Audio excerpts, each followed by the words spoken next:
Tonight, we drift back to the dust-choked roads of a fading America, the final days of the stagecoach, when every journey felt like the edge of a world slowly vanishing beneath iron and smoke. You begin in the stillness before motion, the kind of silence that hums. An old desert morning, too bright, too wide, and too aware of its own emptiness.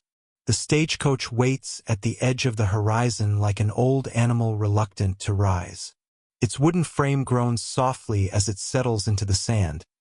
The leather reins slack, the driver half asleep on the bench. Even the mules seem contemplative, which is to say, bored. There's a chill that hasn't quite decided to leave. You can smell last night's rain mixed with dust, horses, and coffee so weak it's more confession than beverage. Someone yawns. Maybe it's you. You run a hand along the side of the coach, feeling the grooves and splinters where hands have done the same for decades. There's a faded number painted on the side, number 7 to Yuma, though it's hard to tell if it still means anything. Once upon a time, this route was vital, humming with passengers, mailbags, and gossip that outran newsprint. Now it's an echo. The year is somewhere near 1910, though time here feels slippery. A few years one way or another won't make much difference. You're standing in the last age before the automobile swallows the horizon. It's the twilight of the stagecoach, half romance, half rattletrap. And you, dear traveler, are about to board. You probably won't make it through this day. But before you drift off, do me a small favor. Like this sleepy little story if it helps you close your eyes. And maybe comment below. Tell me where you're listening from and what time it is there. I like to imagine this story wandering across time zones like an old road, passing lantern to lantern. Now, let's ease into tonight's journey. The coachman clears his throat. He's wearing a hat that might have been brown, once, before the desert claimed it as one of its own. His name's Jed, though he doesn't offer it, and his voice sounds like it's been sanded down by too much weather. You riding to the end? He asks. You nod and he smirks. Ain't much there, but all right. The stage door creaks as you climb aboard. Inside, the faint perfume of hay, tobacco, and letters carried too long. 3 passengers, each pretending to mind their own business. A woman in a pale dress with a veil. She's reading a letter that might never have been sent. A traveling salesman clutching a valise like it holds his soul. And a preacher humming tunelessly under his breath, polishing a pocket Bible that's seen as much mileage as the wheels. Outside, Jed whistles to the mules. The wheels jerk, the leather strains, and the stagecoach lurches forward with a sigh that feels older than progress itself. The road stretches out like a faded ribbon. You can almost hear the future coming for it. Somewhere out there, faint and mechanical, like an approaching storm of engines. But not yet. The sky yawns open in gold and rust. You pass dry sagebrush, abandoned telegraph poles, the ruins of old inns that once promised hot meals and clean beds. 1 out of 2 wasn't bad. The rhythm of hooves becomes hypnotic, a lullaby for the restless century. Every so often, the coach stops for mailbags and new stories. A rancher waves from a porch. A child chases a tumbleweed. A windmill creaks. The world still has the patience to exist in long stretches. Major historical fact. By 1910, the last stagecoaches in the American West were being replaced by motorcars and trains, but a few remote routes, like this one toward the Arizona border, still clung to the old ways. Stage lines ran mail and passengers through places the railroads hadn't yet bothered to reach. It was quite literally the last ride of an era. Obscure tidbit. Some stage lines painted their wheels with a mix of red lead and linseed oil, not for beauty, but to prevent termites and dry rot. That's the kind of glamour they don't show in Western movies. Historians still debate whether the very last stagecoach journey in America was in 1914 or 1916. depending on whether you count mail routes or passenger service. Either way, by the time the war in Europe thundered to life, the coach had gone silent. You lean your head against the window frame, lulled by the rhythm. The coach sways like a cradle. The salesman's hat tips forward. The preacher mumbles something about deliverance. The woman's letter trembles in her hands as if the words inside are still alive. The road hums beneath you, a sound that feels like memory. Outside, a coyote trots alongside for a while, then disappears into the dunes. Somewhere in the distance, you glimpse something impossible. Gleaming metal wheels spinning in sunlight, a faint growl of an engine, a vision of what's coming. Then it's gone. The coach rolls on, slower, older, stubbornly certain of its place in a world that's already forgotten it. The day softens, and you feel your own pulse sinking to the rhythm of the mules. Slow, predictable, comforting. The desert, the coach, the passengers, you become one long breath of history, stretched thin but still unbroken. Sleep might find you here, between ruts in the road and the sound of wooden wheels whispering to sand. Night falls without fanfare. The desert doesn't fade gently. It flips from glare to velvet in a heartbeat. The stars appear as if someone punched holes in the sky and let eternity leak through. The coach slows, the mules snorting steam. A lantern sways from the driver's perch, its glow catching the glint of a river ahead. A thin line of silver curling between dark mesas. Jed calls down, "Crossing will be slow. River's up. You don't mind." The sound of water feels like a story trying to start. Inside, the passengers shift. The woman in the veil folds her letter neatly, tracing her thumb over the name on the envelope. You can't help glancing. It's addressed to Mr. Joseph H. Tully, Fort Bowie.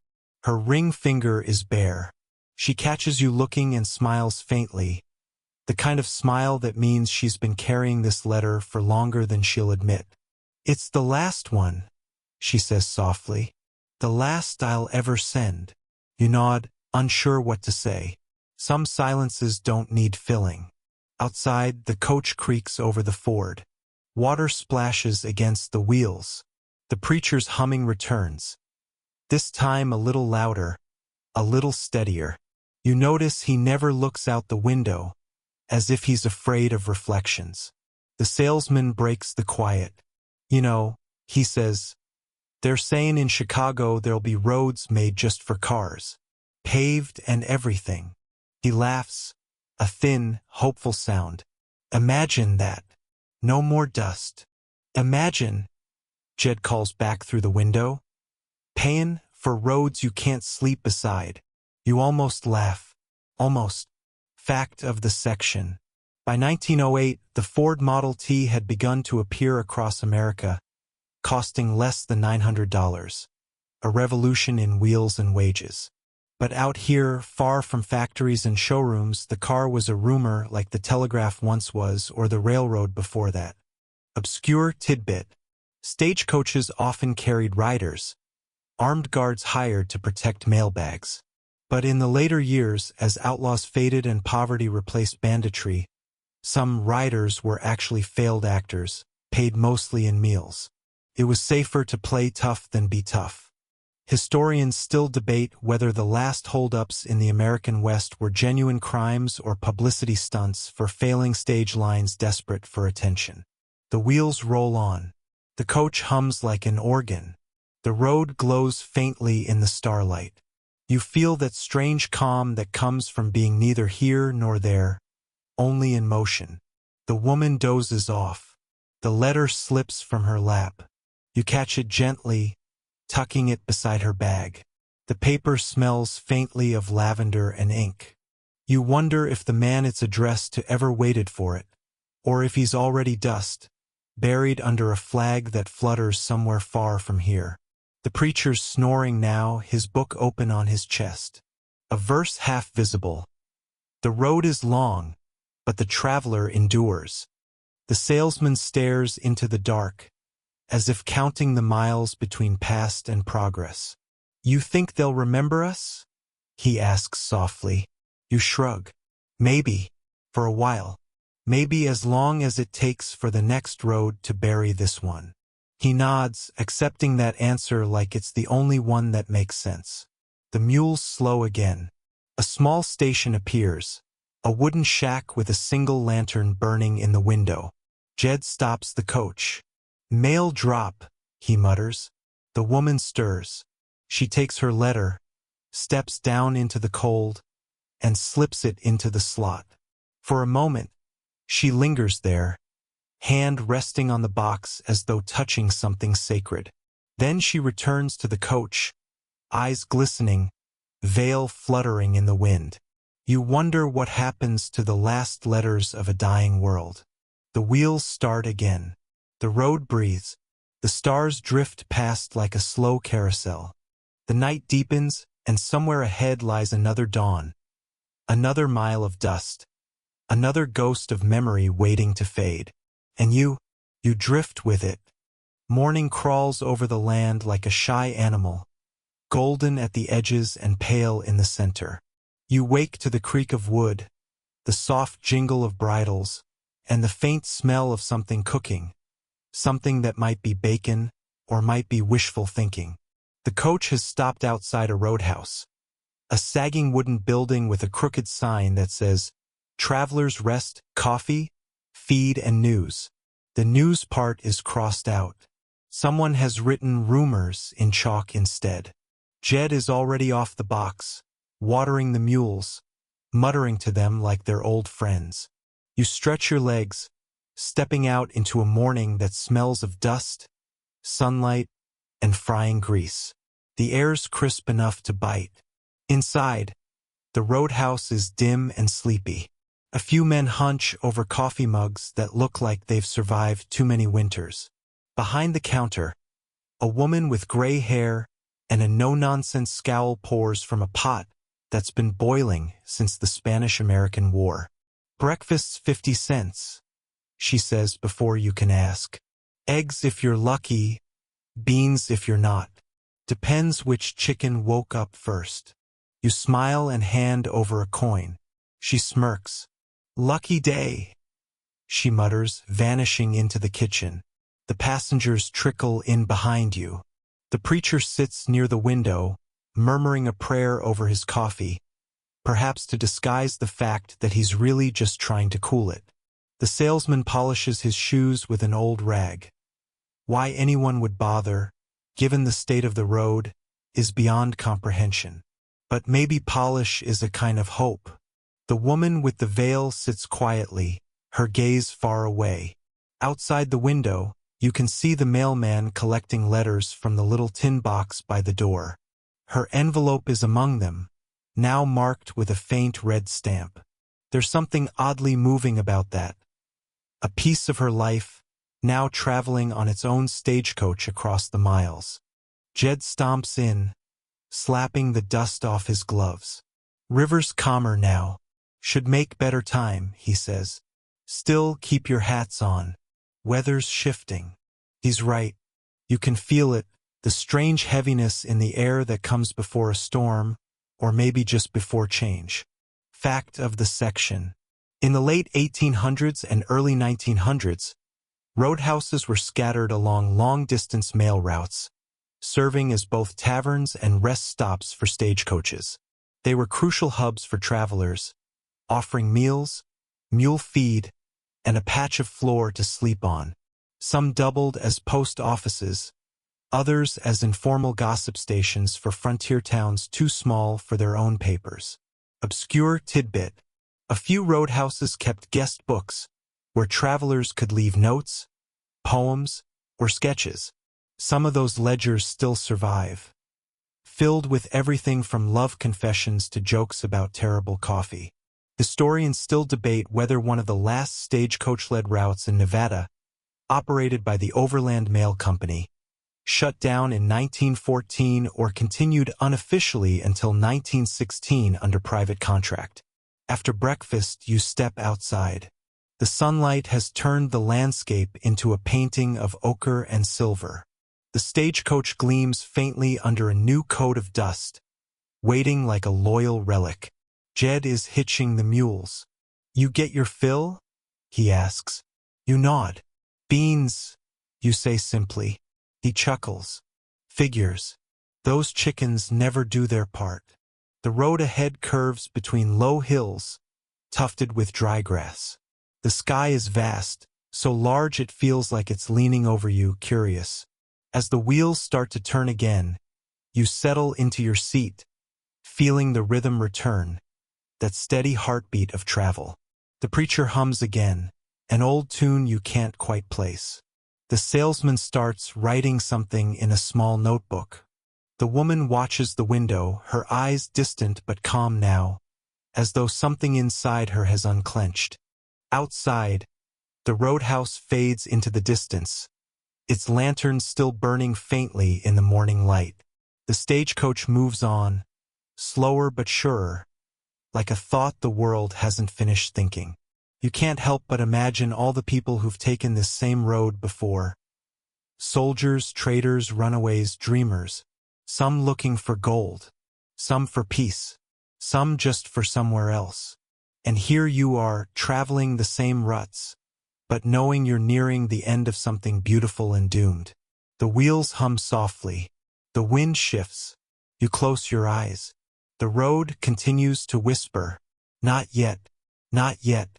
By afternoon, the warmth gives way to wind. The horizon turns pale, and clouds gather like slow bruises above the hills.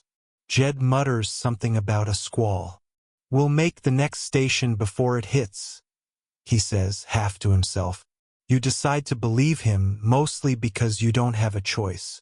The woman tightens her shawl. The preacher stops humming, now staring out the window with the solemn expression of a man trying not to see an omen in the weather. The salesman looks at his shoes again, as if they might offer advice. The road narrows between cliffs, and the light dims. You can smell rain before you feel it. A damp, metallic scent, like old pennies and stone. Then comes the first drop. Then another. Then a sudden, steady drumming.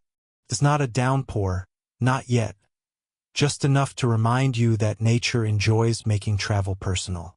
The coach rattles on, the mules huffing, Jed shouting encouragements that sound like curses in another language. You lean closer to the window. Water streaks down the glass. The landscape blurs into watercolor. Gray sky, brown earth, silver rain. The kind of beauty that's easier to watch than to endure. Fact of the section. Stagecoaches were notoriously uncomfortable in rain. Their canvas roofs often leaked, and passengers sometimes carried lap aprons, waxed cloths, or even tarps to keep their legs dry. The interiors would grow damp, muddy, and cold. But travel stopped for no storm unless it was truly dangerous. Obscure tidbit. In some regions, drivers rubbed whiskey on their mules' noses before long cold journeys, believing it gave them courage, or at least, distracted them from the weather. The mules were not consulted on the effectiveness of this method. Historians still debate whether this particular route, the one between Benson and Bisbee, Arizona, was the final regularly scheduled passenger stagecoach line in the continental U.S., or if that honor belonged to a remote Oregon mail route that lingered on just a little longer. The rain thickens. You feel the stage lurch as the wheels sink slightly in the mud. Inside, no one speaks. The only sound is the rhythmic percussion of rain on leather, wood, and breath. For a moment, lightning flares across the horizon, bright, white, and far away. It lights the faces inside the coach like a camera flash frozen in time. The preacher murmurs something, a prayer, or maybe a weather complaint disguised as one. Jed yells from the front, "We'll make the ridge." After that, it's downhill, downhill. The word sounds promising, though in travel, especially in this century, it rarely means easier. The woman holds onto her bag tightly. The The salesman tucks his notebook into his coat. You steady yourself, feeling the coach tilt and groan as it climbs. And then, as suddenly as it began, the rain eases. The world slows. The mules snort and shake their manes. The air smells of pine and wet dust. When the coach finally reaches the ridge, the view opens up. Below you, miles of forest roll away into mist. Tiny dots of color, cabins maybe or small towns, dot the far horizon.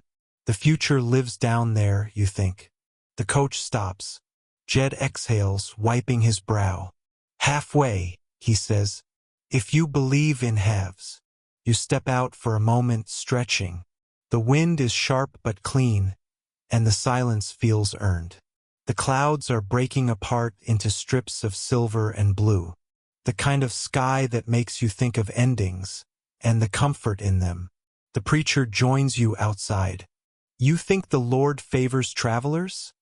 He asks, his tone uncertain. You shrug.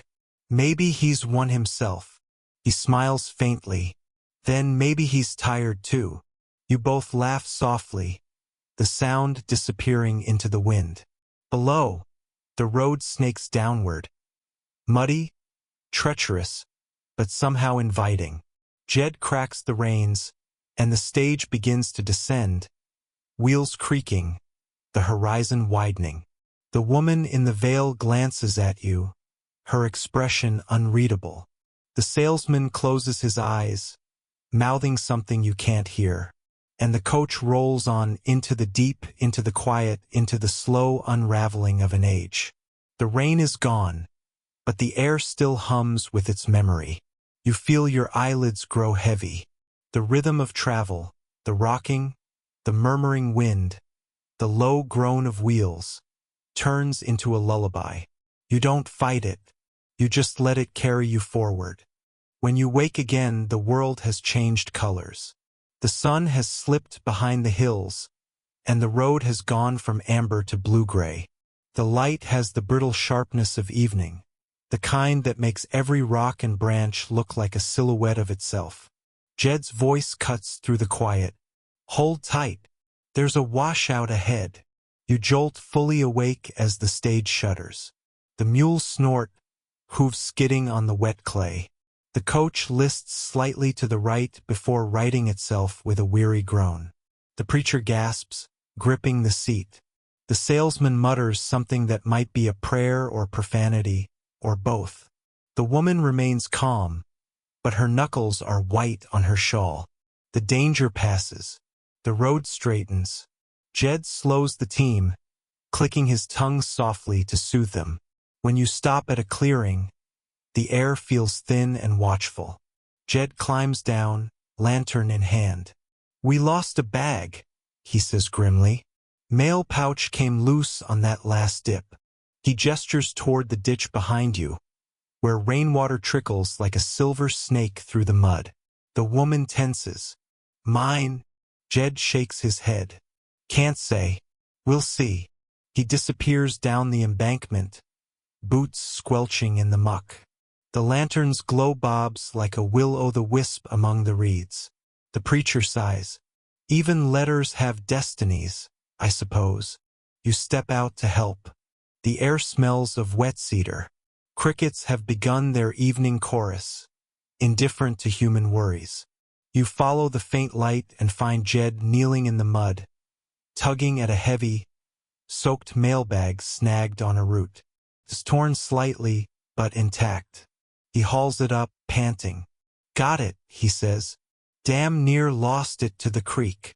You both climb back up. He tosses the dripping bag onto the step. Government property, he mutters, half in jest. Wouldn't do to let it drown. The woman's eyes flicker toward the bag. She says nothing. Jed wipes his hands. All right, folks. Quick stop up the road to dry the wheels, then on to the last station before town.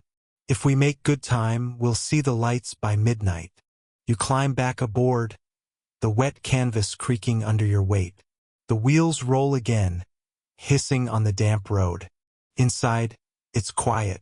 The only sound is the steady thump-thump of the mailbag against the coach's wall, like a heartbeat that doesn't belong to anyone in particular. Fact of the section. Stagecoaches carried not just passengers, but also U.S. mail, often more important than the people inside. Losing a mailbag was a federal offense, punishable by fine or imprisonment. Drivers were fiercely protective of their cargo, sometimes at the expense of their own safety. Obscure tidbit. Some mailbags were made from boar hide, treated with oil to repel rain. They were so tough that thieves sometimes resorted to burning them open, an obvious giveaway. A few surviving examples still carry singe marks around the locks. Historical note. The overland mail route between Missouri and California, known as the Jackass Mail, spanned nearly 2,800 miles and operated 6 days a week. At its height, the system employed thousands. Riders, drivers, blacksmiths, cooks, and station hands. As the coach continues, the rhythm returns, the endless lull of wood and wheel, of harness creak and hoofbeat. The sound that used to mean connection, long before wires crossed the land. You rest your head against the panel, feeling the movement more than hearing it now. The rain has stopped. The world outside has gone dark, but the stars are awake. And beneath their pale, unblinking watch, the mailbag sways.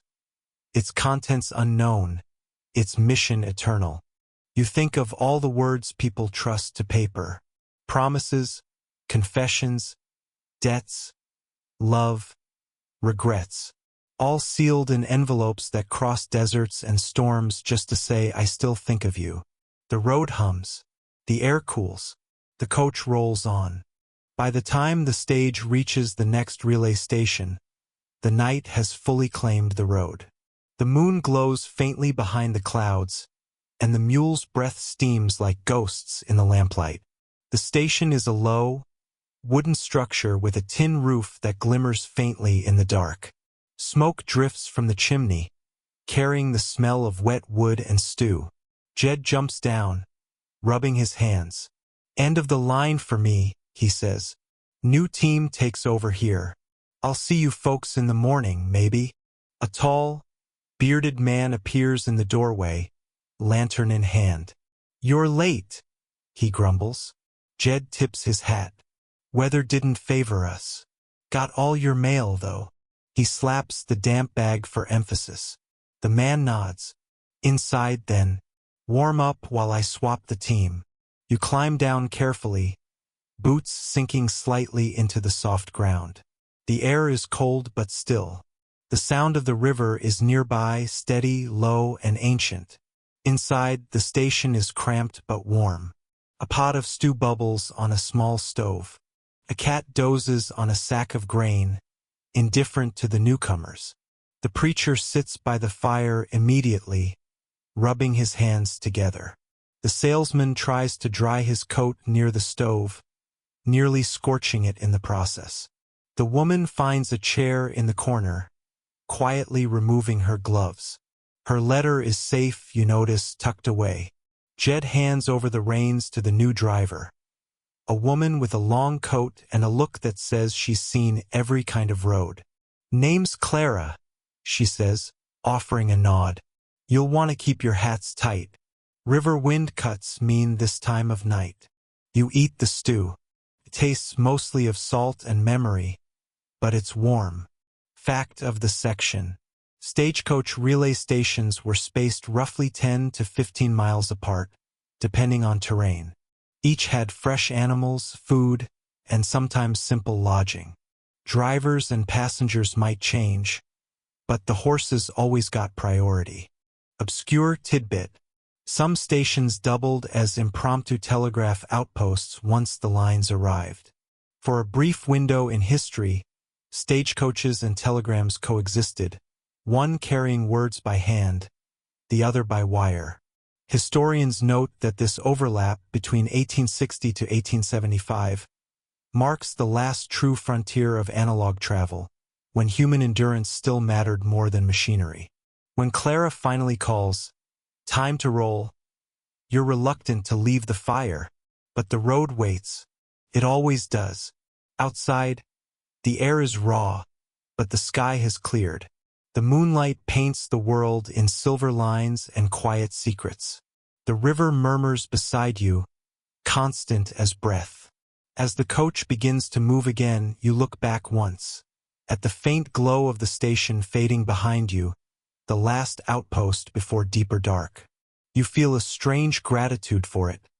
A pause in motion, a hearth against the night. The woman hums softly beside you, a tune that might be old as the road itself. The preacher has fallen asleep. The salesman writes again, though you can't see what. The wheels turn. The river keeps pace. You're far from anywhere now, but closer than ever to something ending. And in the hush between hoofbeats, you realize the world isn't getting smaller. It's just learning to forget the roads that made it wide. You wake to motion, not the rhythmic bounce of the road, but the uneasy sway of something heavier, slower. Water. Clara's voice comes faintly from outside the coach. Keep steady. Don't look down. Which, of course, means you immediately look down. Through the open slit of the curtain, you see it. The stagecoach is crossing a river. The moonlight dances over the surface, turning it to shifting silver scales.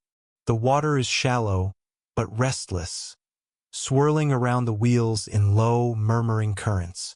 The mules grunt against their harnesses, hooves splashing with grim determination. Clara sits high on the box, reins taut, her silhouette sharp against the pale sky. You can hear the wood creak beneath you, and it feels suddenly too fragile for the weight of 4 people, their luggage and several bags of mail. The salesman mutters, "Hope you paid the ferryman." The preacher looks at him wearily. "Not yet."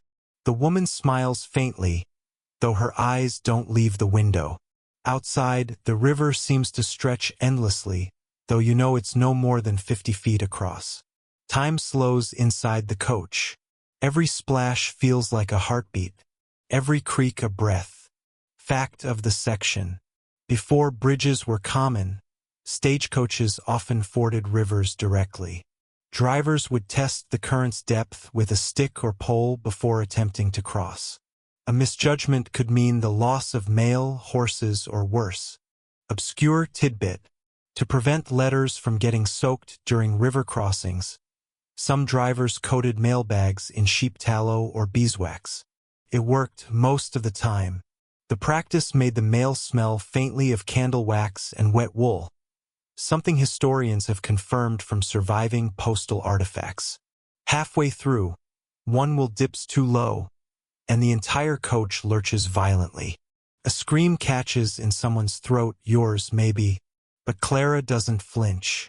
"Easy now," she calls to the mules. "They just want a dance." You can't tell if she's joking, but it helps. The mules regain footing, the coach steadies, and the far bank comes closer.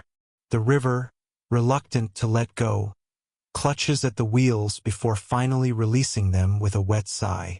You reach solid ground. The passengers exhale as one. The preacher offers a murmured prayer of thanks. The salesman checks his boots for water damage. The woman simply leans back, a small smile softening her face. Clara hops down, checking the axle. "Still in one piece," she says. "That's better odds than most marriages." You laugh quietly, but it feels earned. She pats the lead mule. "They hate water more than sin, but they'll do anything for oats." You think about that as the coach resumes its climb up the muddy slope. There's something about the simplicity of it, effort, reward, survival, that feels truer than most philosophies. The river fades behind you. The sound of flowing water becomes memory, then silence. Ahead, the night grows wide again. The sky deepens into velvet black, stars scattered like spilled grain. You settle back into the slow rhythm, half dreaming, half listening to the quiet chatter of the wheels. The world narrows to sound and motion, the language of travel long before engines learned to imitate it. Scholars still debate whether this kind of journey was romantic or merely arduous. But perhaps those words mean the same thing when you're half frozen, half awake, and fully alive to the whisper of a world in motion. By dawn, the coach has descended into a valley where the mist lingers low, thick as breath. The morning light filters through the fog, painting everything in ghostly blue. You step out at a small clearing to stretch your legs. Your boots sink slightly into the damp moss. The air smells of pine, frost, and something faintly metallic, like the echo of rain. Clara checks the harness, humming softly. "This valley's called Stillwater," she says. "Name fits. Nothing moves here if it doesn't have to." Indeed, the silence feels complete. Even the birds seem to be waiting for permission to sing. The woman steps beside you, pulling her shawl tighter. "It's beautiful," she says, "but it feels lonely." You nod. It does. The kind of beauty that asks for nothing, gives nothing, but simply endures. Fact of the section. Many valleys along old coach routes were named for the sound or silence. They carried Whisper Creek, Dry Run, Silent Crossing. These names were not poetic inventions but practical markers, used by drivers to identify the lay of the land. Obscure tidbit. Some drivers carried small flutes or harmonicas to play during long stretches between stations. The music was thought to calm both horses and nerves. One account describes a driver in Colorado who played lullabies to his team so consistently that they would begin to slow when they heard the tune. Clara lights her pipe, a short, clay thing that looks like it survived a dozen winters. The smoke curls lazily upward, swallowed almost immediately by fog. She says, "This road's dying, you know? Telegraph's killing it one wire at a time." The preacher nods somberly. "Progress," he says, "a double-edged blessing." The salesman chuckles. "As long as someone's buying, it's a blessing." Clara smirks. Spoken like a man who's never fixed a broken wheel in a thunderstorm. You glance down the valley, where a faint track disappears into the fog. Feels endless, like time itself winding between hills. Historians note that by the late 19th century, stagecoaches were already fading into nostalgia. Railroads were faster, cheaper, and far less dependent on the weather. Yet the stage lines persisted in remote regions, holding on as people often do long after reason said to stop. As the coach rolls on again, the valley unfolds like a secret being told too slowly. The fog thins, revealing old trees and the silhouettes of long-abandoned cabins. You wonder who lived there. You wonder who left. You wonder if they looked at the same gray sky and thought it beautiful or unbearable. The road curves, dipping once more toward the horizon. The sound of the wheels becomes softer, cushioned by damp earth. The woman leans against the window, half asleep. The preacher hums an old hymn under his breath. And you, drifting between thought and dream, realize something quietly miraculous. You are moving through history's last breath before the machine age. The coach, the mules, the creak of leather, all of it belongs to a world on the edge of forgetting itself. Yet here it still moves, slow, stubborn, and alive. The valley exhales, and you roll onward into its waiting silence. You smell the ghost town before you see it. Dust, old wood, and something faintly sour, like grain that's forgotten it was once alive. By midday, the fog has burned away, and the coach crests a ridge. Below, spread like an empty dollhouse, lies a town that isn't dead so much as abandoned mid-sentence. The sign at its edge reads Prospect Hollow, though the P has fallen off, and hollow feels like too kind a word. The coach rattles down the slope, its wheels crunching gravel that hasn't been disturbed in years. Shutters hang askew. A saloon door moves slightly in the breeze. Somewhere, A windmill creaks. Slow, steady, like the town's old heartbeat refusing to stop altogether. Clara slows the team, scanning for signs of life. "Last time I passed through here," she says, "there was a blacksmith and 2 chickens." The salesman peers out. "What happened to them?" Clara shrugs. "Might be you're standing on one of them." The passengers chuckle uneasily. Even laughter feels too loud here. You step down onto the packed earth. The air is still. Your boots stir faint ghosts of footprints. Maybe your own, from another life. The preacher walks toward the old church, its steeple crooked like a hat tipped too far. The woman trails her fingers along a faded sign reading general store. Fact of the section. Prospect towns like this one sprang up all across the American West during the mid-1800s gold and silver rushes. Some thrived briefly before their mines ran dry, then emptied almost overnight. At their peak, Nevada alone had over 300 mining settlements, most gone within a decade. Obscure tidbit. In a few of these ghost towns, people left behind letters nailed to doors, addressed to no one in particular. They were meant as farewells or apologies to the land itself. One such note, found in a Montana cabin, simply read, "Sorry I couldn't stay. The silence beat me." You walk slowly down the street. The sound of your own footsteps echoes like someone following you. A faint, rhythmic tap comes from the saloon. Clara pushes the door open with her boot. Inside, a sign hangs over the bar. Whiskey 10 cents, room and bath 25 cents. The tap tap tap continues. You look down and see it. A loose shutter swinging against the wall in the wind. Relief feels almost disappointing. You were half expecting something more dramatic. The salesman steps up to the bar, brushes away the dust, and pretends to order a drink. "I'll have the usual," he says. Clara grins.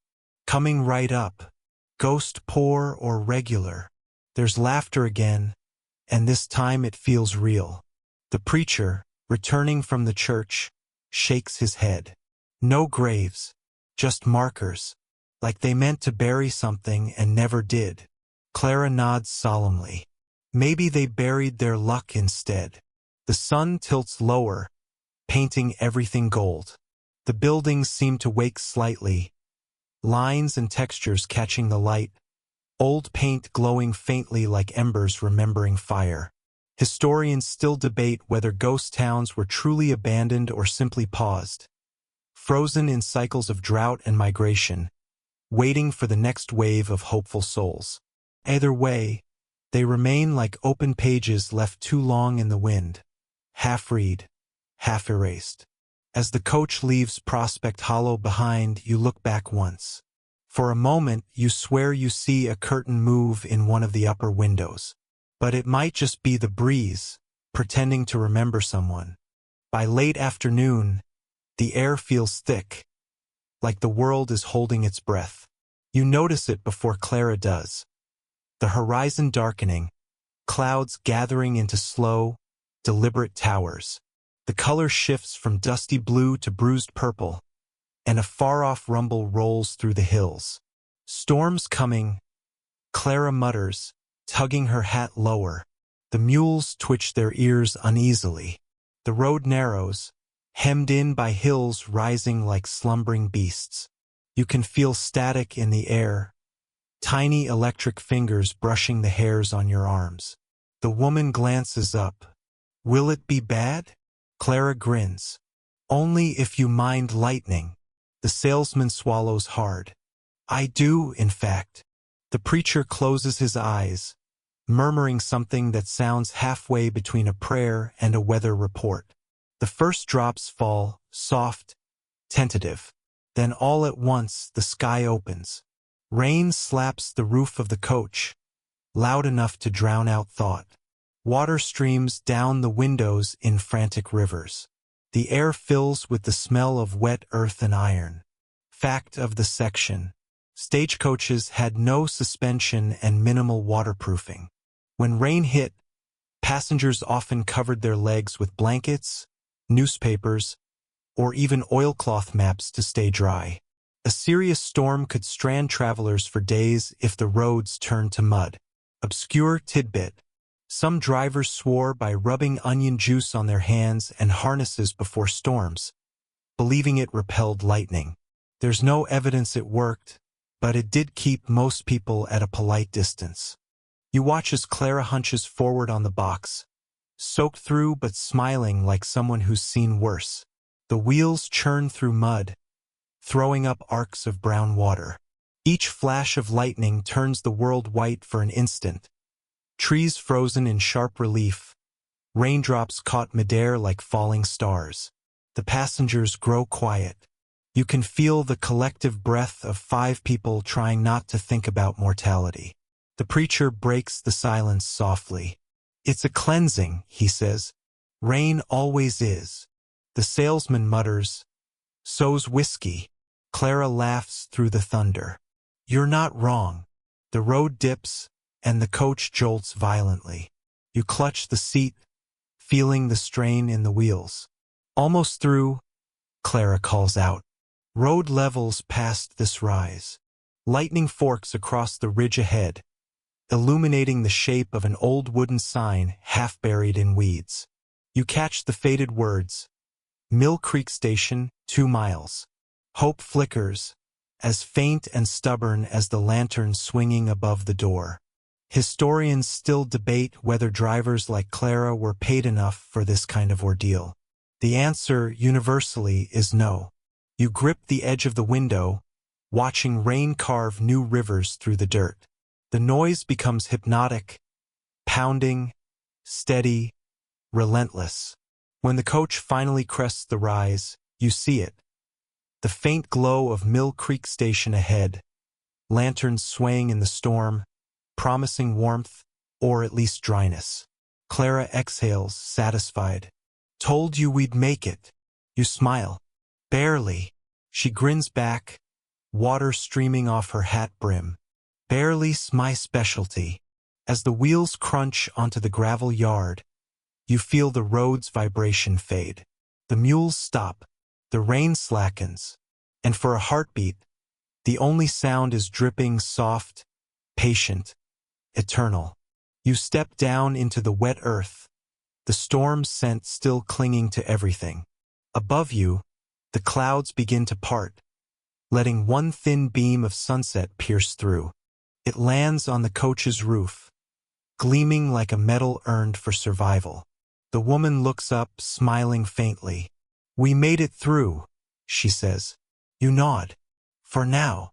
The thunder grumbles in the distance, like the world rolling over in its sleep.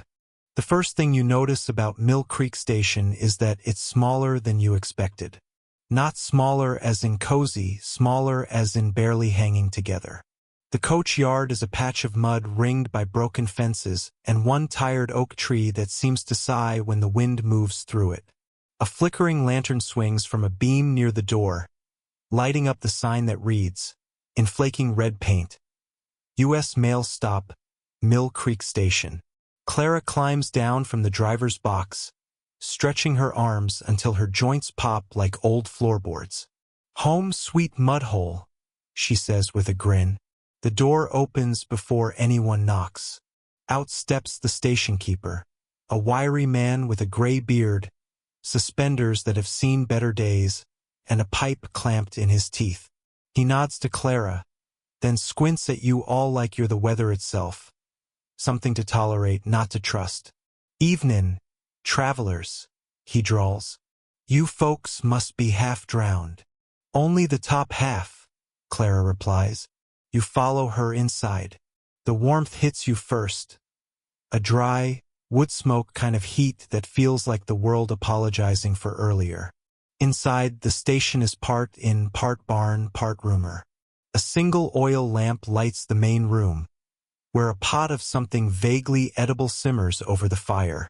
The air smells of stew, leather, and fatigue. Fact of the section. Way stations like this were scattered roughly 12 to 20 miles apart along major stagecoach routes. Drivers and passengers would stop to rest, change horses, and eat. The food was famously awful, mostly beans, salted pork, and hard bread, but after hours of jolting over ruts, it probably tasted divine. Obscure tidbit. Some station keepers charged travelers for night warmth, meaning they'd sell time near the fire by the hour. In a few remote stations, it was literally priced by the log, 3 cents a stick for heat, no refunds if the flame went out early. You drop your soaked cloak by the fire and stretch your hands toward the heat. Steam rises from your sleeves like ghosts escaping. The salesman immediately unpacks a flask, offering it around. The preacher declines politely. Clara doesn't. "Bless you," she says to no one in particular, taking a long sip. The storm rumbles on outside, though quieter now, as if embarrassed for the fuss it caused. The woman, the one with the pale hands and quiet eyes, sits by the window, tracing the raindrops as they slide down the glass. "It sounds like 100 tiny feet," she murmurs. "All running away." The preacher nods. "Or running home." The salesman scoffs. "Rain doesn't run home. It just falls where it pleases." You can't help smiling. Tiredness has softened everyone's edges. Even their arguments sound like lullabies. The station keeper ladles out the stew. It's grayish, lumpy, and surprisingly comforting. Hunger makes peace with almost anything. Historians still debate whether these remote way stations were lonelier than ships at sea. One traveler in 1869 described his stop at a Nevada post as a night in conversation with the desert itself, which said nothing back. When dinner's done, Clara heads out to check the mules. The rest of you settle in for the night. The fire burns low, shadows dancing across the timbered walls. The salesman starts humming softly, a tune you don't recognize but somehow remember. The preacher joins in, and soon the sound becomes the room's heartbeat. You close your eyes. Outside, rain taps the roof in uneven rhythm. Inside, the lamplight flickers like it's trying not to disturb your dreams. And just before sleep takes you, you think you hear the faint clatter of another coach in the distance. But maybe it's only the wind, carrying yesterday a few miles further down the road. When you wake, the fire's burned down to coals. The air smells of ash, smoke, and faint coffee. Proof that someone else has been awake longer than you. Clara is already at the window, hat tipped back, watching dawn stretch itself pale and slow across the horizon. The rain's gone, leaving behind that kind of morning that feels freshly laundered. "Sleep well?" she asks. "Like the dead," you mumble. She chuckles. "That's the spirit." The others stir one by one. The preacher's reading from a small, battered book. The salesman's polishing his boots like he's about to sell them to himself. The woman's still quiet, eyes on the fire as if something in the coals is speaking only to her. Breakfast is coffee and hard biscuits, less a meal, more an agreement to keep going. When the light grows stronger, conversation starts up again. Small talk at first, then drifting into stories. Fact of the section. Travelers on long coach routes often pass the time-telling road tales. Half fact, half fantasy stories about bandits, lost treasure, or heroic drivers. It was a kind of communal storytelling, equal parts comfort and distraction. Obscure tidbit. In some desert routes, drivers supposedly carried a singing bottle, a glass flask filled halfway with sand. When shaken, it made a humming sound believed to ward off loneliness and coyotes. The salesman starts first. He tells of a man who once found gold buried in a hollow tree, then lost it gambling on the next town over. Moral of the story, he says, never trust a tree or a poker hand. Clara smirks. I'd trust a mule over both. The preacher's tale follows. A somber one about a coach ambushed in the Utah desert. No violence in his version, though. Just the eerie sight of an empty coach rolling into town one morning, reins cut clean. They say the horses came back on their own, he adds softly. The woman finally speaks, her voice delicate as frost. I once knew a queen, she begins. The others glance up, surprised. Not a real one, mind you, but she ruled something, a stage stop near Carson City. Fed every traveler, mended every mule, and charged no one if they looked sad enough. People called her the Queen of Dust. There's a pause. The fire pops. What happened to her? Clara asks. The woman smiles faintly. Oh, she just kept waiting. For someone who never came. You feel the weight of that sentence settle into the air. Historians still debate whether the stories told in these stations were true or mere invention. But maybe truth wasn't the point. Maybe the act of telling kept the night from getting too wide. You watch as the preacher refills the woman's coffee, as the salesman hums that tune again, as Clara stands in the doorway watching the sun lift itself over the wet fields. Outside, the mules stamp and snort, ready to move. The storm's gone. The road calls again. Muddy, glittering, endless. Clara turns, grinning. All aboard, folks. Next stop's nowhere special. The salesman raises his cup. My favorite kind of place. You climb back into the coach, settling into the same seat, the same rhythm, the same ache in your spine that's almost comforting now. As the wheels begin to turn, you glance back at Mill Creek Station. The smoke from its chimney curls lazily upward, like a quiet farewell. And you realize something. Every station, every road, every passing mile. It's all part of a story that's still being told, whether anyone's awake to hear it or not. Snow begins as a rumor.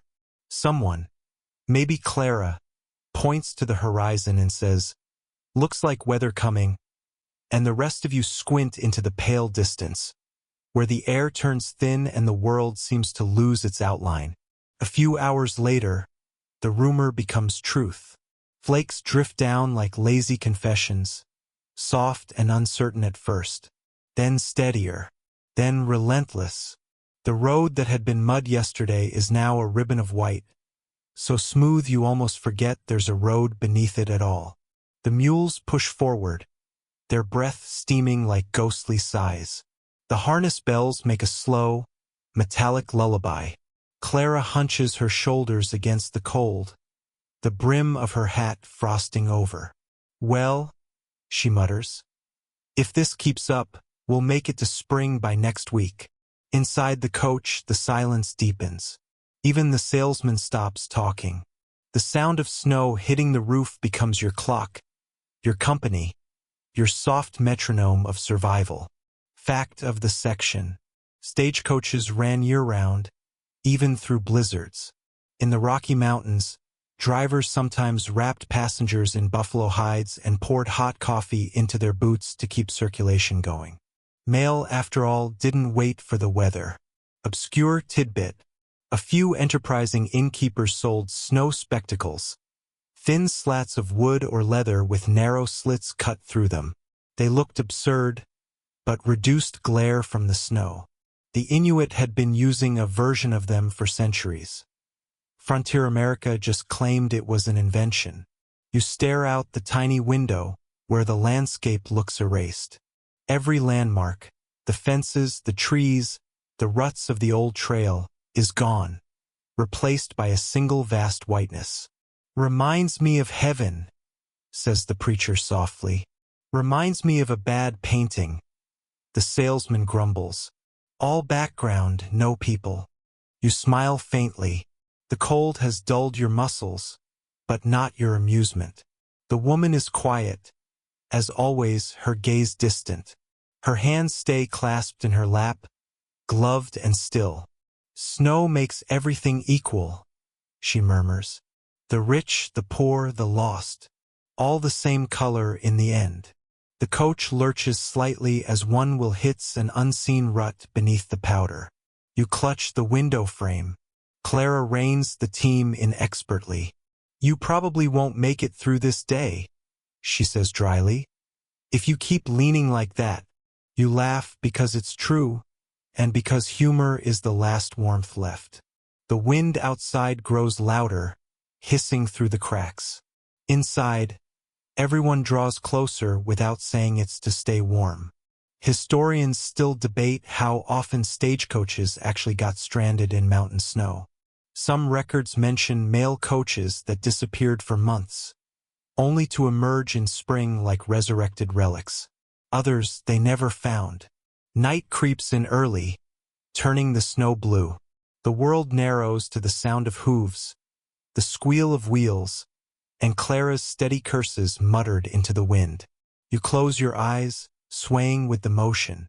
The rhythm becomes hypnotic, and for a moment you imagine the coach is floating, not rolling, through clouds. You think of all the travelers who once rode this same road, half awake, wondering if they'd see morning. The white silence presses close, soft and endless, and still the stage moves forward.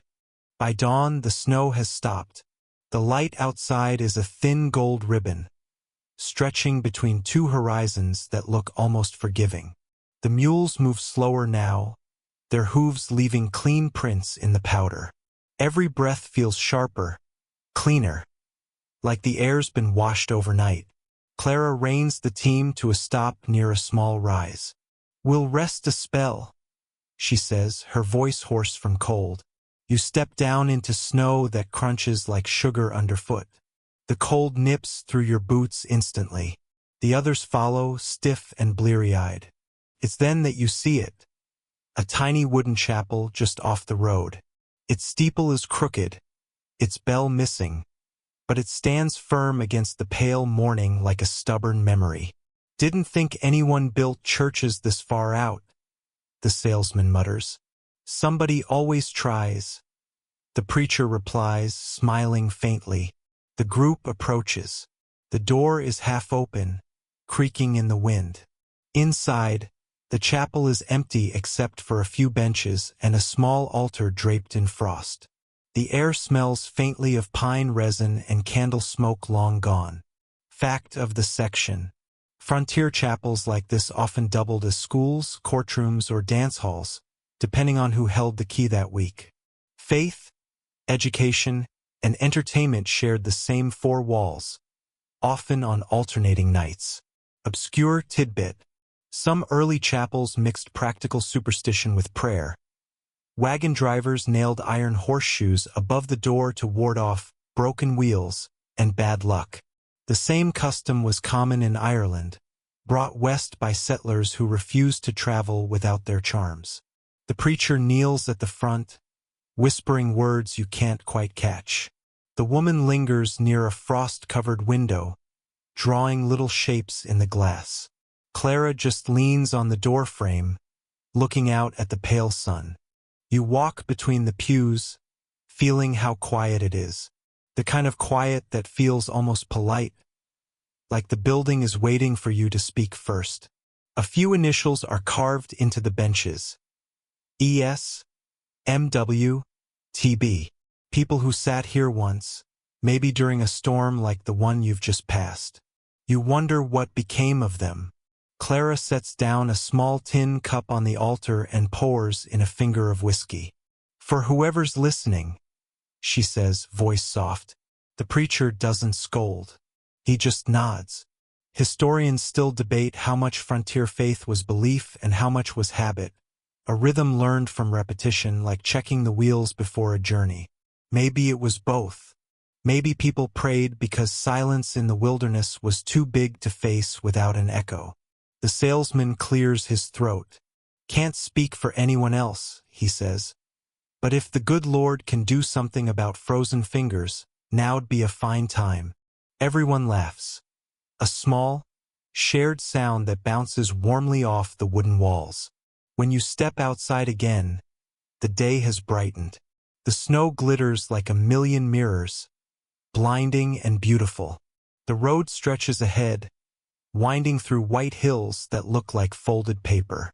Somewhere far beyond them lies another station, another fire, Another meal that tastes better than it deserves to.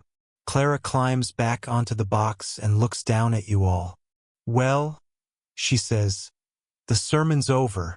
Let's see what the next sin looks like. You climb aboard. The wheels creak, the mules snort, and the road opens once more.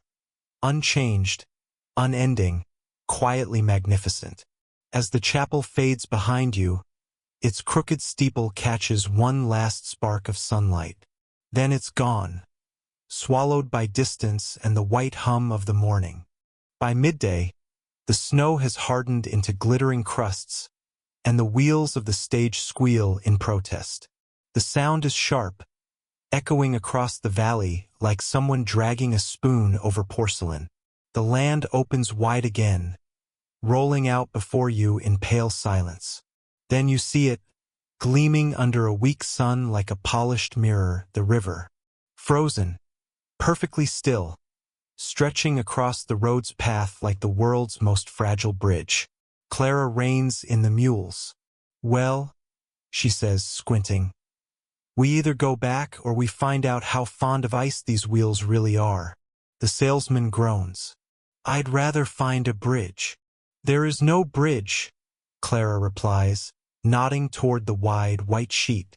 That is the bridge. The preacher murmurs something about faith moving mountains. The woman just pulls her shawl tighter. You watch as Clara steps down, cracks open the ice near the bank with her boot, and stares at the water beneath. Black, slow, whispering. Thick enough, she mutters. But not by much. You probably won't make it through this day, you think, if the mules decide they don't like physics. Fact of the section.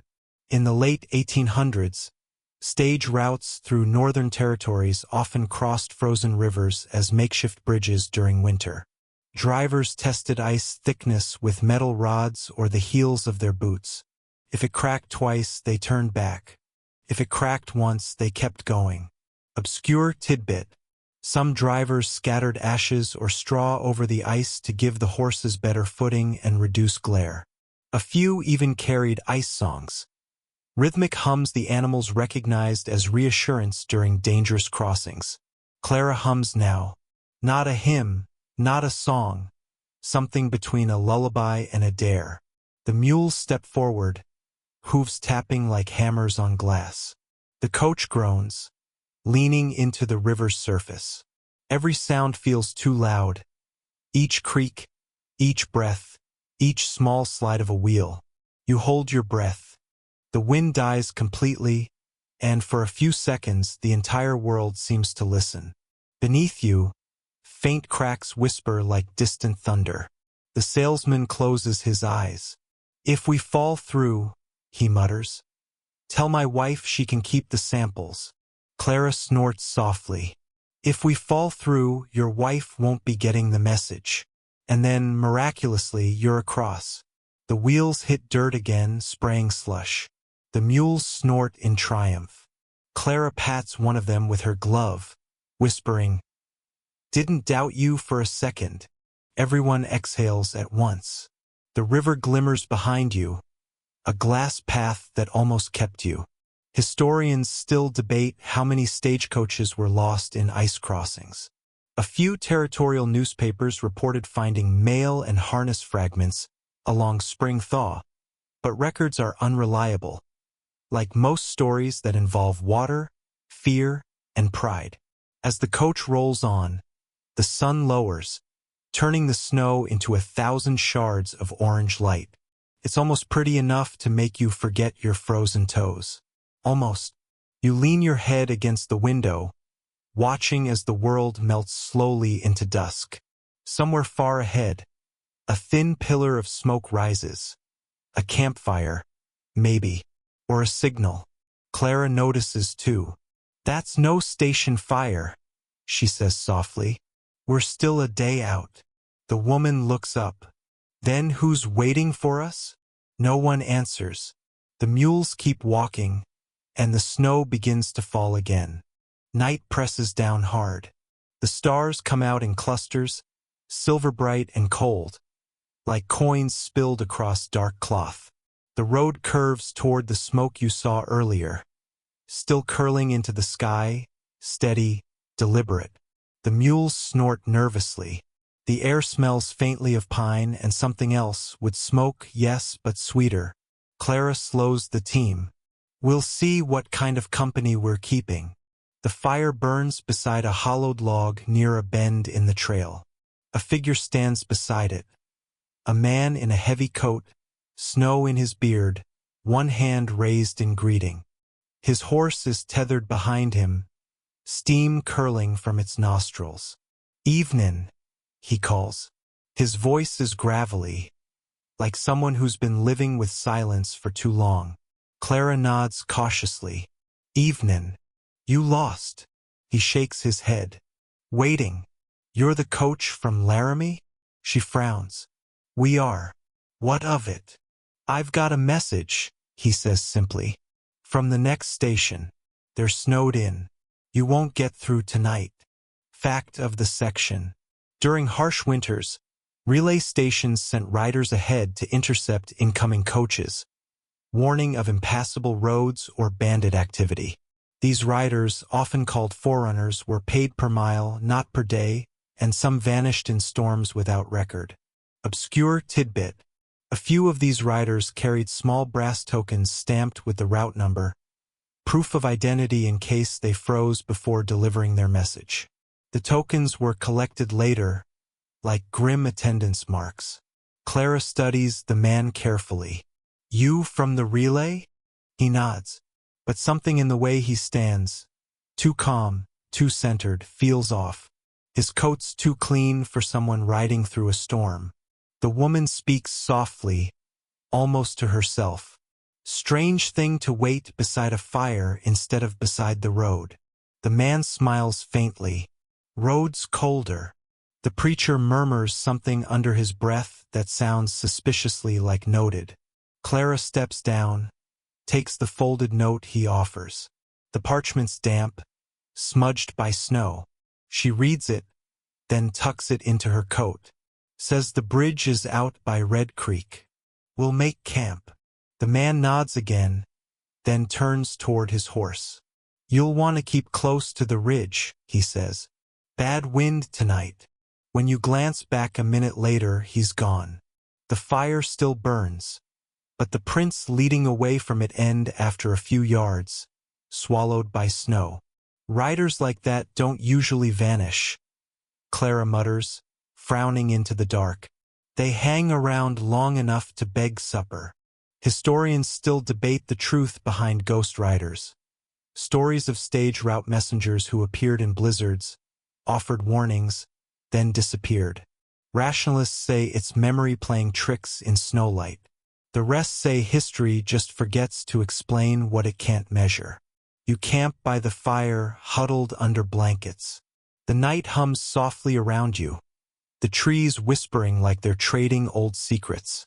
Clara keeps her hand near her pistol, though no one mentions it.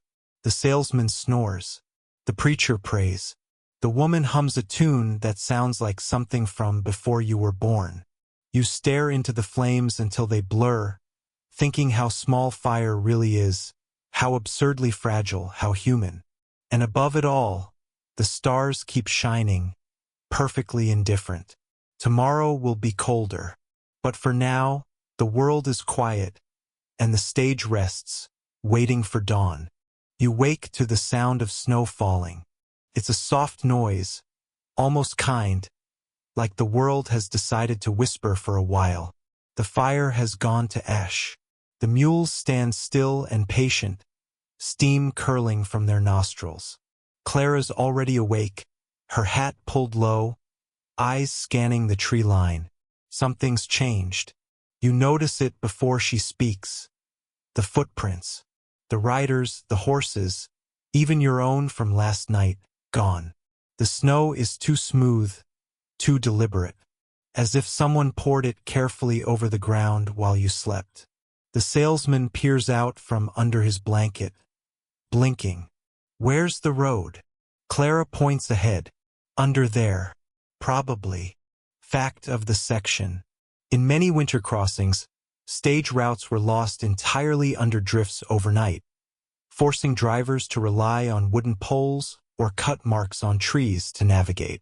These route markers were maintained by the station masters, who sometimes painted them with animal blood so they'd be visible in snow glare.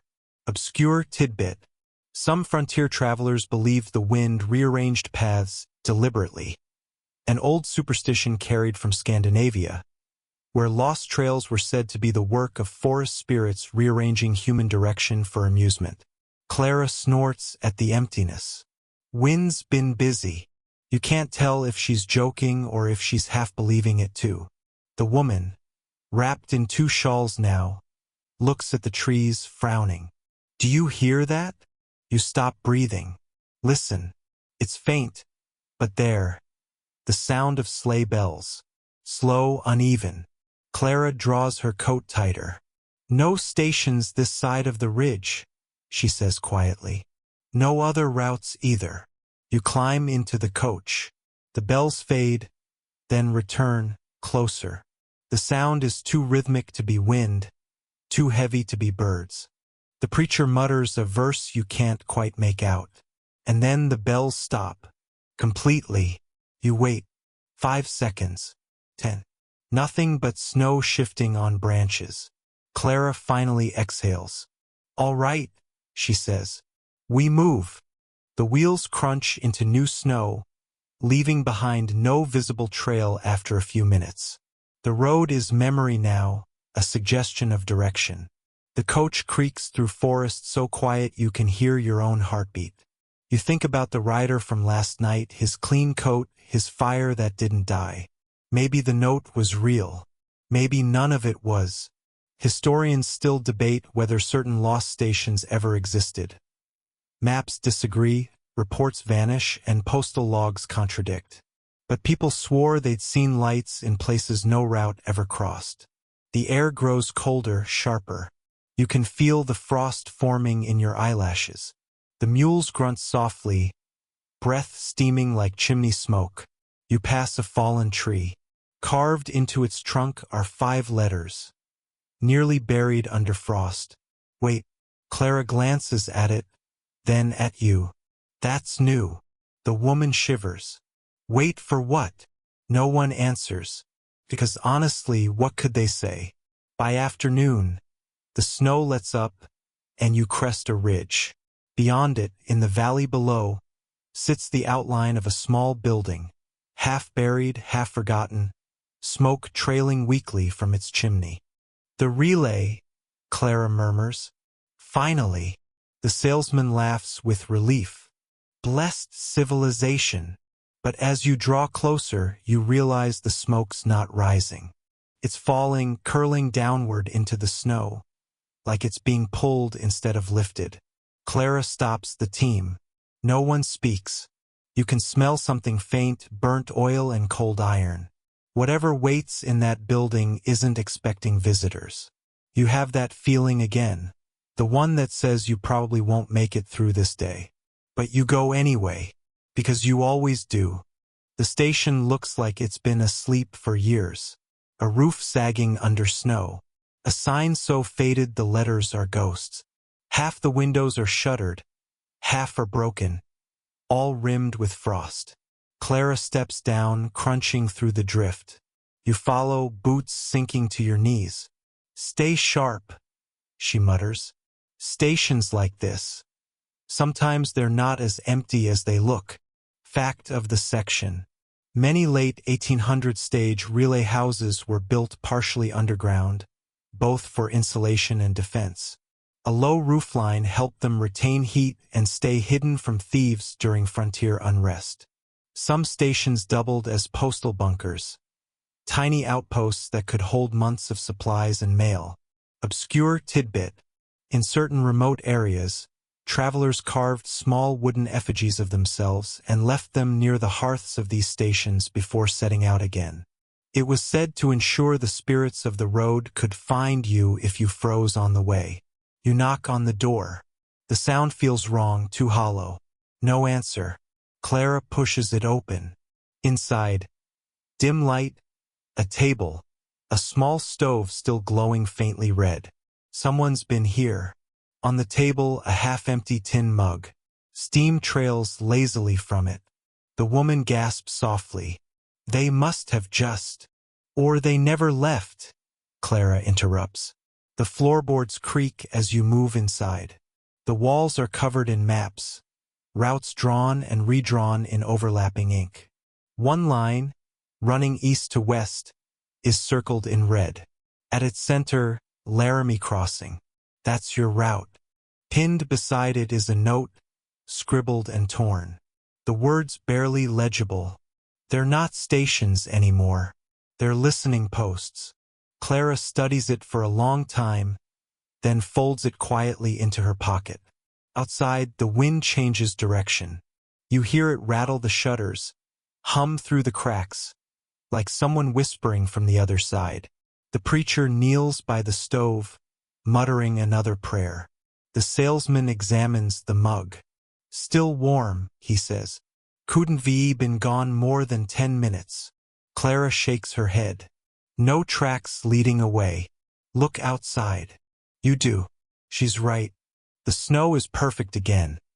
Smooth, unbroken, blank. Historians still debate whether abandoned relay houses were ever truly empty. Letters recovered from a few burned-out stations speak of footsteps over the roof, or voices that knew your name but never knocked. The woman touches one of the carved effigies left by the hearth. The small, crude, faceless. Someone placed it there not long ago. Maybe they left these for us, she whispers. Clara doesn't answer. She's staring out the window, hand on her pistol. The wind keeps whistling. The stove flickers. The mug cools. You realize, with a strange calm, that you've started listening for the sleigh bells again. Outside, something moves. Slow, careful, then stops. The sound of breathing, so faint you almost doubt it, comes from the other side of the door. You don't move. No one does. The preacher's candle gutters, throwing the walls into dancing shadows. The wind sighs, the snow sighs, everything sighs. And then 3 knocks. Soft, rhythmic. The same pattern Clara used when she first called out. Only now she's standing right beside you.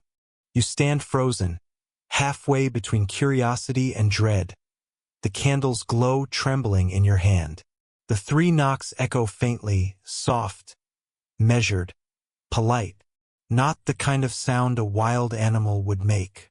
Not the kind that belongs to the wind. Clara glances toward the window. No tracks, she murmurs again. Her voice sounds thinner this time, stripped of its usual confidence. The salesman gives a nervous laugh. Probably the storm shifting the wood. Happens all the time. No one answers, because you all know wood doesn't knock back.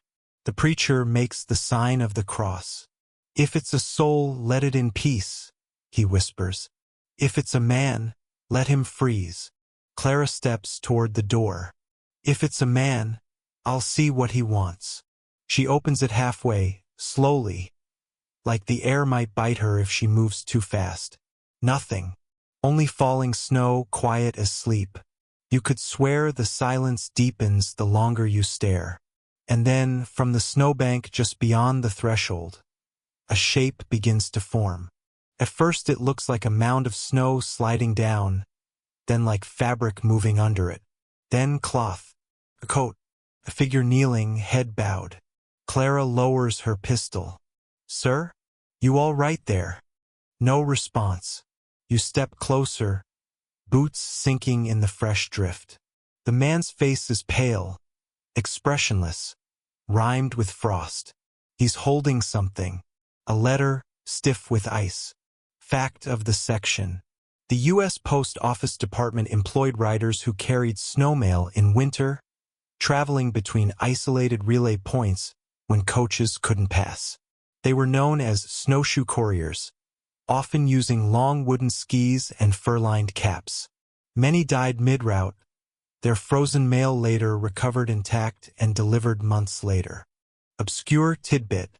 One recovered bag in 1874 was said to contain letters from a town that no longer existed, its residents wiped out by fire. The bag's return sparked stories of ghost postmen, forever completing their rounds. Clara bends down and pries the letter from the man's hands. His fingers are locked stiffly around it, but it comes free with a faint crack. The paper's almost illegible, except for 2 words scrawled at the top. For you. Me? Clara whispers, startled. For me? The man's eyes open suddenly, just a flicker, and you see the pale gray of them. He exhales once, sharply. A cloud of steam escapes his mouth. Then nothing more.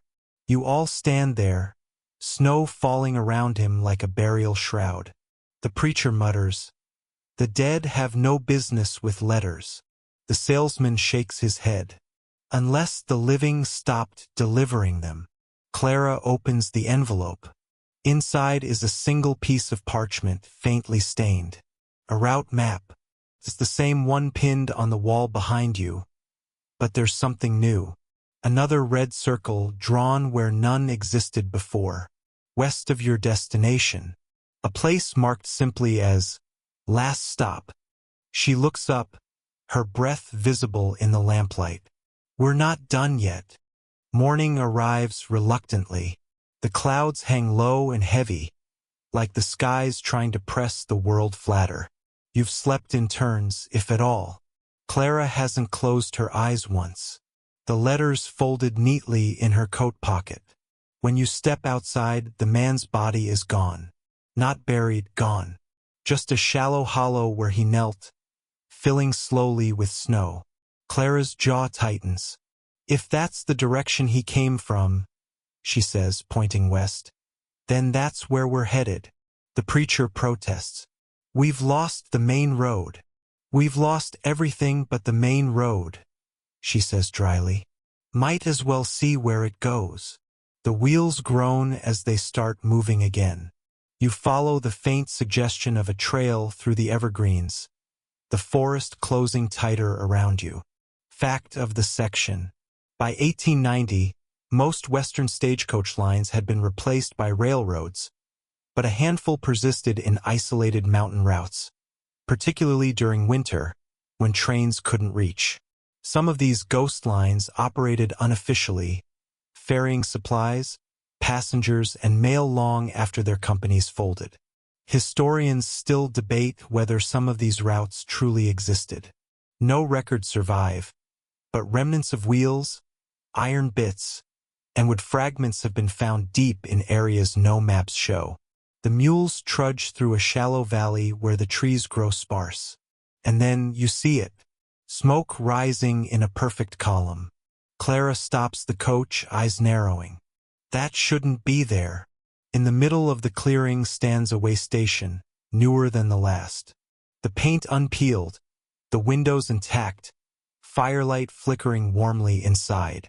But it looks identical. Same build, same chimney, same carved sign. The preacher crosses himself. We passed this place before. Clara shakes her head. No, we burned that one out east. Obscure tidbit. Some travelers in the late 19th century described seeing duplicated landmarks, stations, cabins, even entire towns, that vanished when approached. Folklore later called them mirrored miles. A belief that roads could loop into themselves during storms, trapping travelers in echoes of their own path. You step down from the coach, snow crunching underfoot. The air smells faintly of pine resin and something sweet, baking bread. Inside, a woman hums softly, her voice low and steady. When you open the door, she looks up and smiles as if expecting you. Well, she says gently, you took your time. Clara freezes. It's the same woman, the same shawl, the same tired eyes. The passenger who's been riding with you. Only she's standing here warm and whole, as though she never left the coach at all. Where? Clara begins. But the woman interrupts. You've reached the last stop. You turn back toward the door, expecting to see the coach, the preacher, the others, but there's only snow, flat, endless. The stagecoach is gone, and you're standing in a place that feels real enough to breathe in, but too quiet to last. The door creaks shut behind you, cutting off the wind like a final punctuation mark. The hum of the stove fills the silence, warm and low, the sound of something alive pretending not to be. You stand inside what looks, at first glance, like any other stage stop. A wooden table, a few chairs, bread rising in a pan, the smell of tallow candles. But then you notice the clock. It isn't ticking. His hands are frozen at 4:19, the same time the coach stalled yesterday. Clara notices it too. "That's not possible," she whispers. The woman, your passenger or her double, smiles faintly. "Most things here aren't." Her voice carries that same calm resignation you hear in people who have waited too long for something.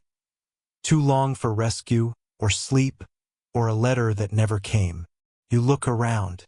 Every wall bears an unfamiliar map. None of them show the route you've been following. In fact, none show anywhere you recognize. One has no towns, only names like Ash Fork, Never Ridge, Hollow End. Another bears no markings at all, just faint concentric circles fading outward from a single red dot in the center. The woman gestures toward the stove. "You might as well sit." You hesitate. "Who are you?" She looks at you for a long moment, eyes soft. "I'm what's left when the road forgets." That's not a riddle meant to be solved. It's just something she says, like you'd tell a child the sky is blue because it keeps them calm. Fact of the section. There were stations that vanished, on paper at least. Between 1898 and 1901, several coach lines through Nevada and Eastern California disappeared from postal logs altogether.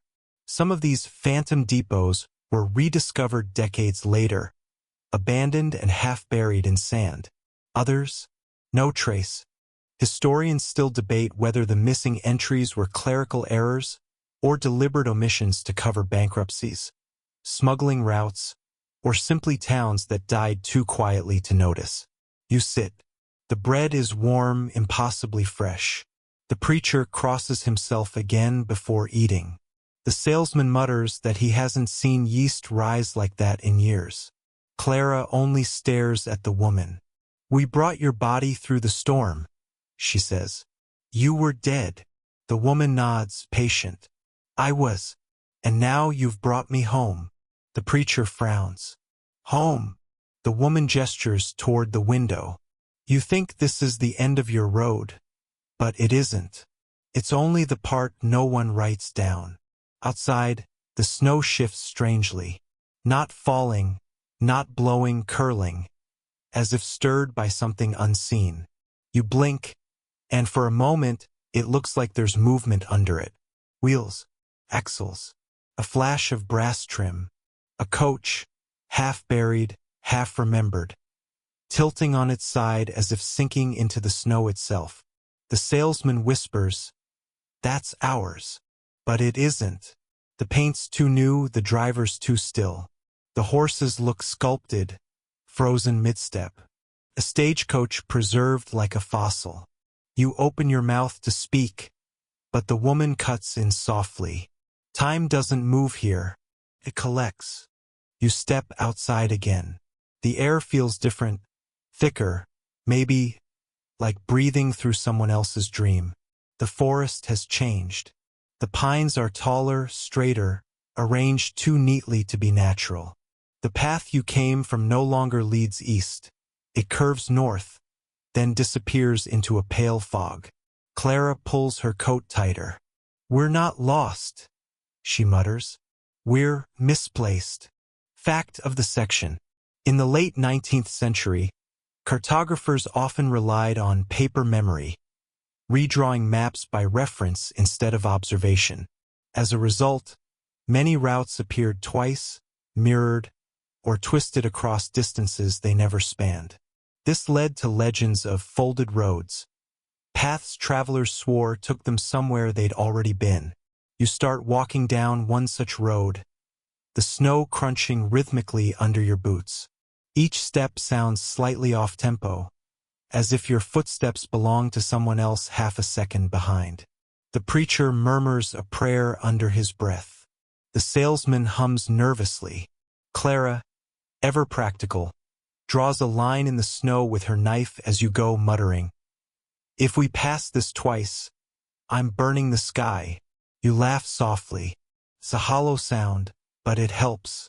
The road widens and narrows unpredictably, like it can't make up its mind what it wants to be. And then you see the sign. A single wooden post, the paint peeling but the letters still legible. Last stop 1 mile. Clara exhales slowly. We've been 1 mile away for days. Obscure tidbit. A surviving journal from a Montana stage driver in 1892 describes a road that kept me 1 mile from the station for 3 nights. His account ends abruptly mid-sentence. His stage and passengers were later found only 3 miles from where they'd started, but the snow around them was untouched, like they'd never moved. The preacher whispers, "We shouldn't go farther." Clara ignores him. "We've come this far." You follow the winding path until the fog begins to thin. And there it is. A station, small and square and utterly plain, like a child's drawing of a house. The sign over the door says simply, "End of service." Inside, the air is warm. Dust dances in a single beam of sunlight that shouldn't exist, because there's no sun visible outside. You find a counter. Behind it, a brass bell. A ledger.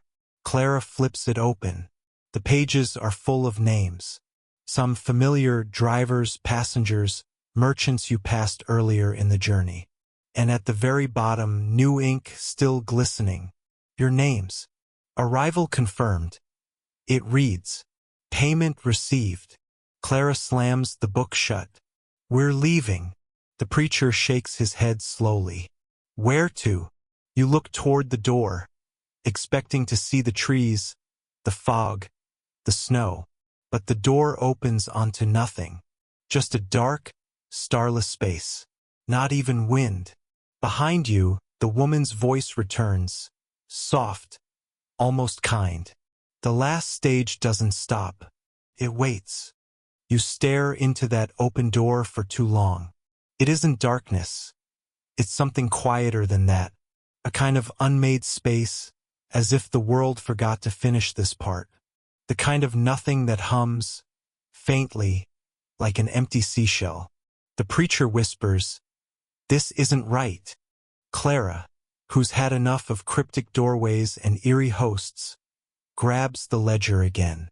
"If this is the end of the road," she says, "then we'll just make a new one." She tears the page out. The ink doesn't bleed or smudge. Instead, the words fade like breath on glass. And that's when the floorboards shift. A groan beneath your boots, wood settling or maybe waking. You kneel, brush away dust, and see it. Another road, carved into the floor itself. Tiny grooves forming a perfect replica of the trail you've been following. Down to the missing bridge and the station at Hollow End. It's a map of your own journey, shrunk, precise, recent. Someone has been watching. Fact of the section. During the last years of stagecoach travel, certain drivers kept shadow maps, hand-drawn routes recording every hill, bridge, and bend. They weren't official documents but personal relics, made because official maps often failed to match reality. A few of these sketches survive, scratched into the lids of strongboxes or burned into wood with candle flame. You trace the miniature road, your finger following the grooves until it reaches the final stop, the one you're standing in now. But there's one extra line, faint and curling downward beneath the rest. A hidden road. "Maybe that's the way out," Clara mutters, squinting. The preacher shakes his head. "Or the way further in." The salesman finally speaks. What if there's no difference anymore? You can't tell if he means it as philosophy or despair. Either way, he's probably right. The wind howls once outside, low and long, then stops entirely.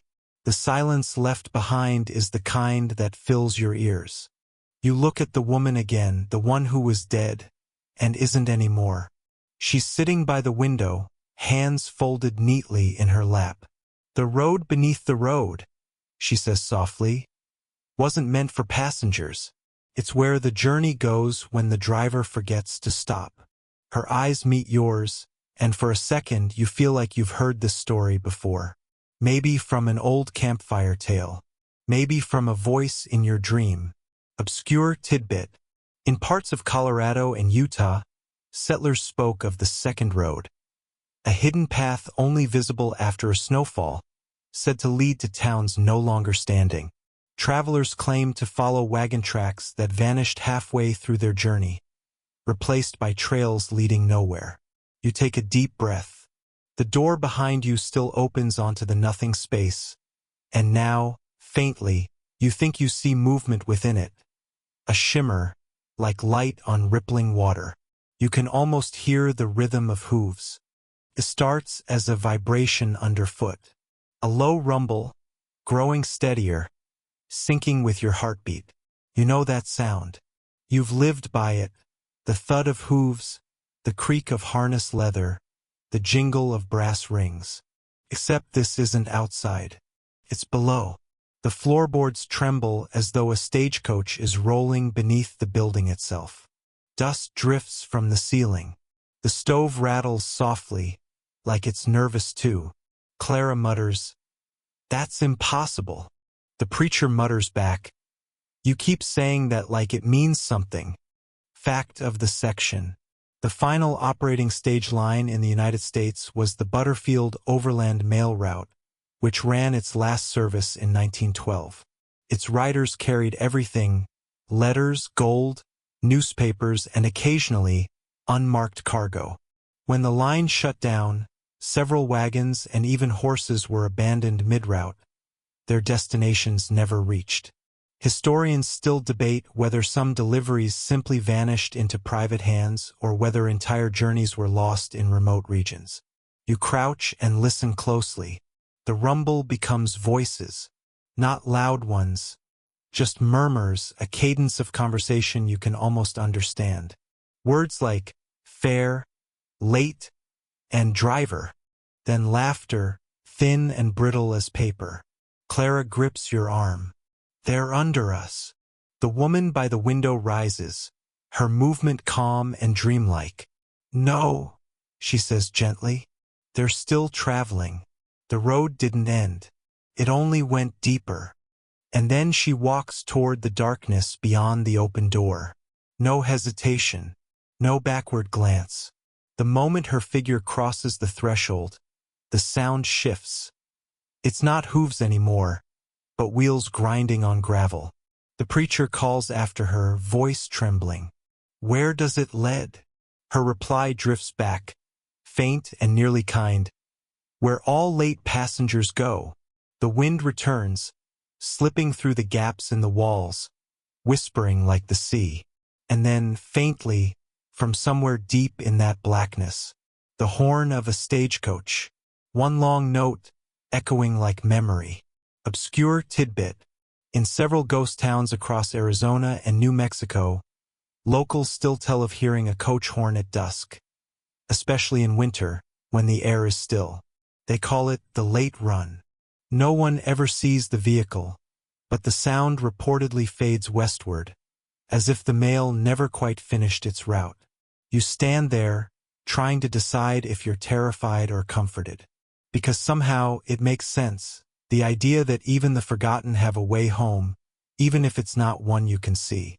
The preacher whispers a prayer that sounds more like a lullaby. Clara sets her jaw. "Let's find that second road." The salesman just nods, too tired to argue, too polite to admit he's afraid. You take one last look at the ledger, the ink still glistening faintly in the lamplight. Then you step toward the open doorway. The darkness moves to meet you, soft as snow, and for the briefest instant, you think you see the outline of a coach, horses made of fog, a driver with no face, waiting patiently for you to climb aboard. The woman's voice drifts through the still air, barely a whisper. The last stage never stops. It only circles back. And with that, the sound of wheels resumes. Steady, distant, inevitable. When you wake, you're no longer in the building. There's no wind, no sound of hinges or footsteps. Only a soft, muffled quiet, like the world has been packed in snow and forgotten. You're sitting on the roof of a stagecoach. It's not moving yet. The horses in front of you stand still, their breath visible as thin wisps of light. The driver's seat is empty. You're not sure how you got here. The preacher is below, inside the coach, muttering something that sounds like prayer. Clara's there too, tapping the window pane with a gloved hand, her expression somewhere between disbelief and grim acceptance. "I guess this is the second road," she says softly, as if speaking too loudly might make it vanish. The snow around you isn't like real snow. It's paper-thin, glowing faintly, as if it remembers sunlight but hasn't seen it in years. The forest looks different here. The trees have no bark. They're made of charcoal outlines, as if someone began sketching a forest and then got distracted halfway through. You hear something metallic click. The reins twitch. The coach lurches forward. And just like that, you're moving again. Fact of the section. When stagecoaches crossed mountain passes in winter, drivers often relied on snow roads, temporary paths carved across frozen rivers or packed trails. They'd spread ashes or straw across the surface to mark direction when visibility failed. These makeshift routes were often erased by thaw or blizzard, leaving no trace of their existence afterward. The reins twitch again, and you realize something unsettling. No one is holding them. The horses are guiding themselves. You glance toward the tree-line and spot faint lanterns swinging between the branches, too high up to be carried by people. They sway in unison, leading the way forward. The salesman sticks his head through the roof hatch. "You're not gonna believe this," he says. "But there's no driver down here either." You laugh weakly. "Then who's driving?" He gives a tired smile. "Maybe whoever was supposed to pick us up." The coach hits a bump, only it's not a bump. The entire landscape seems to shift upward, like a breath inflating beneath the surface. The road isn't earth at all. It's ice, alive and groaning softly, and below it, faint shadows moving parallel to your wheels. Other coaches, other travelers. Clara peers out the window, eyes wide. We're not the only ones. The preacher closes his eyes. Maybe we never were. Obscure tidbit. In 1898, a Montana miner named Caleb Dunn wrote in his diary about lantern wagons seen at night gliding over frozen lakes. He claimed they followed predictable paths, as if delivering mail under the ice. The story was dismissed at the time, but locals in the Bitterroot Valley still call certain frozen channels the Mailman's Crossing. The horses' hooves make no sound. Ahead, a figure begins to form in the mist. A driver, after all, draped in a tattered cloak of frost. His outline flickers like a candle in wind. He doesn't turn toward you, but the reins tighten in his gloved hands. "Are we dead?" Clara asks too casually. The preacher shakes his head. "No, just late." And somewhere in the distance, the faint sound of a horn calls again. One note, patient and familiar. The horses pick up pace. The frost glows brighter. You watch the forest tilt and slide away into darkness. Hours or maybe minutes pass. Time here moves like syrup. You drift between waking and dreaming, watching snow fall upward, settling on the underside of branches like stubborn memories. Inside the coach, it's warmer than it should be. Too warm, even. There's a faint golden glow seeping through the cracks in the walls. The light pulses, faintly rhythmic, almost like breathing. You look down. The seats aren't made of leather anymore. They're made of paper, thick parchment, covered in ink. Words bleed through one another, all written in cramped, elegant handwriting. You lean closer and realize their names. Each seat, each cushion, each panel bears a list. People who never arrived. Fact of the section.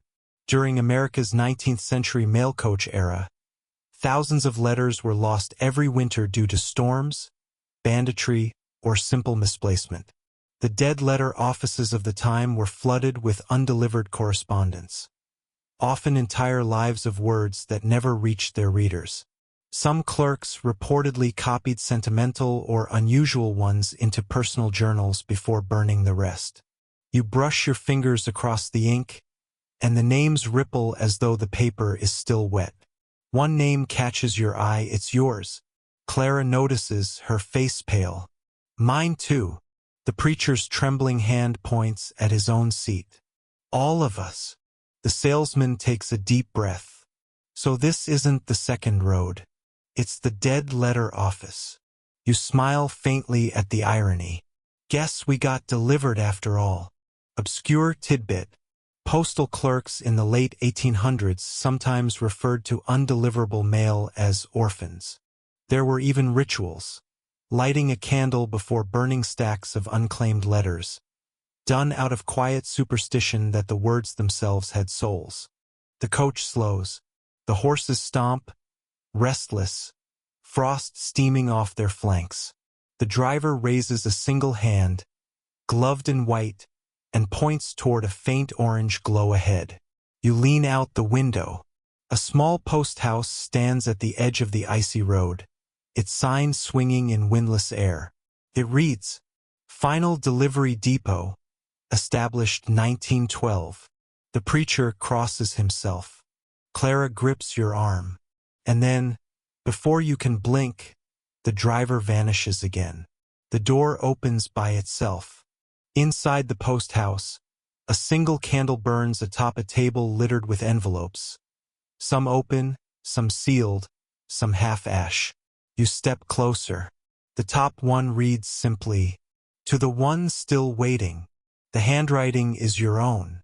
You don't remember writing it, but somehow you already know what it says. The candle flickers when you touch the envelope. Its wax seal, cracked with age, bears a faint imprint of a stagecoach wheel, uneven, imperfect, like it was pressed by a shaking hand. You open it. The paper feels brittle yet warm, as though someone wrote it recently. Inside, the words flow in that same looping script, and as you read, the voice feels hauntingly familiar. It's yours, but softer, slower, as though written in a sleep you haven't woken from. If you're reading this, you made it farther than most. You were supposed to keep moving, even when the horses stopped, even when the frost closed over the road. Don't be afraid when the light turns gold. That's not the end. That's the route home.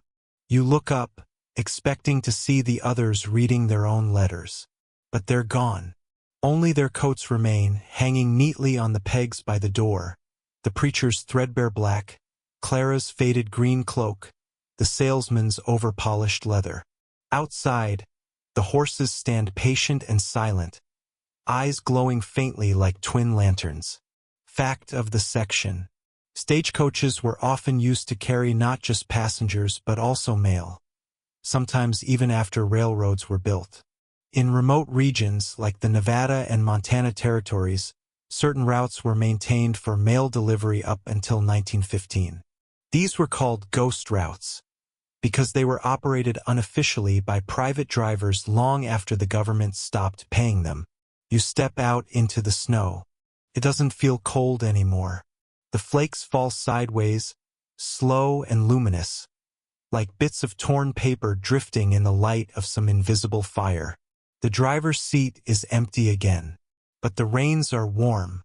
You take them without thinking.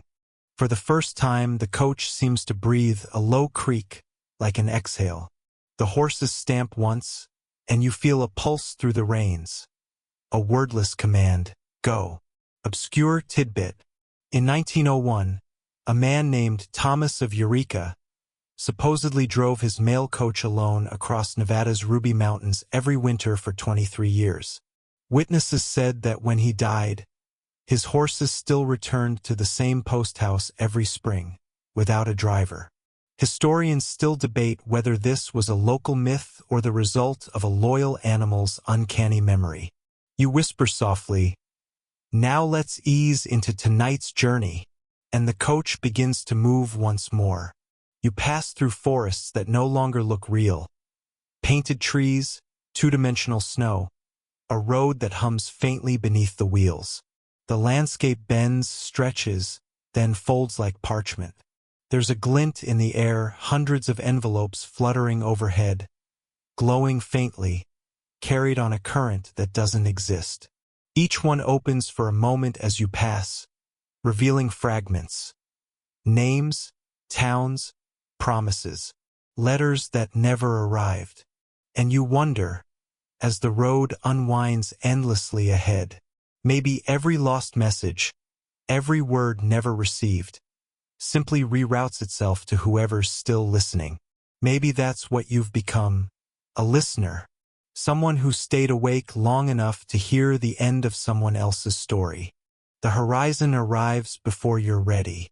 A vast plain of white opens up, and in the distance stands a single station house, smaller than a cottage, its roof sagging under the weight of a century of snow. The horses stop without your command. Their bodies shimmer faintly, then fade, leaving only hoofprints, pressed deep, as if marking the memory of loyalty. The coach gives one last shudder and exhales steam. It's quiet again. Too quiet. You push open the door of the post house. It swings on its hinges with the slow rhythm of something that's been repeating for 100 years. Inside, the same candle burns, the same table, the same stack of letters. But there's someone sitting there now. She's wearing a long wool cloak and a mail carrier's cap, slightly crooked with a tarnished brass badge. Her face is familiar, though you can't place where from. Maybe the reflection in the window earlier. Maybe someone you once read about. Maybe someone you almost became. She looks up and smiles. You finally took the long road. Her voice sounds tired but kind, the way librarians talk after closing hours. Everyone gets here eventually, she says, sorting letters with gloved hands. Some earlier, some later. But the thing about lost mail. She holds up one envelope, yellowed and curling at the edges, is that it's patient. Fact of the section. The United States officially ended its last commercial stagecoach line in 1914 in the Sierra Nevada region. The driver, one Charles Silent Barker, reportedly refused to stop running the route even after being told by the Postal Service that his contract was void. Locals claimed he continued for 2 years, delivering letters no one sent. She gestures for you to sit. You do. The chair creaks but holds. You've got a delivery to make, she says. Just one left. She slides an envelope toward you. Fresh, white, perfectly sealed. Your name is written in ink that hasn't dried yet. The room tilts slightly, as though the world is exhaling. You look at her. Who's it for?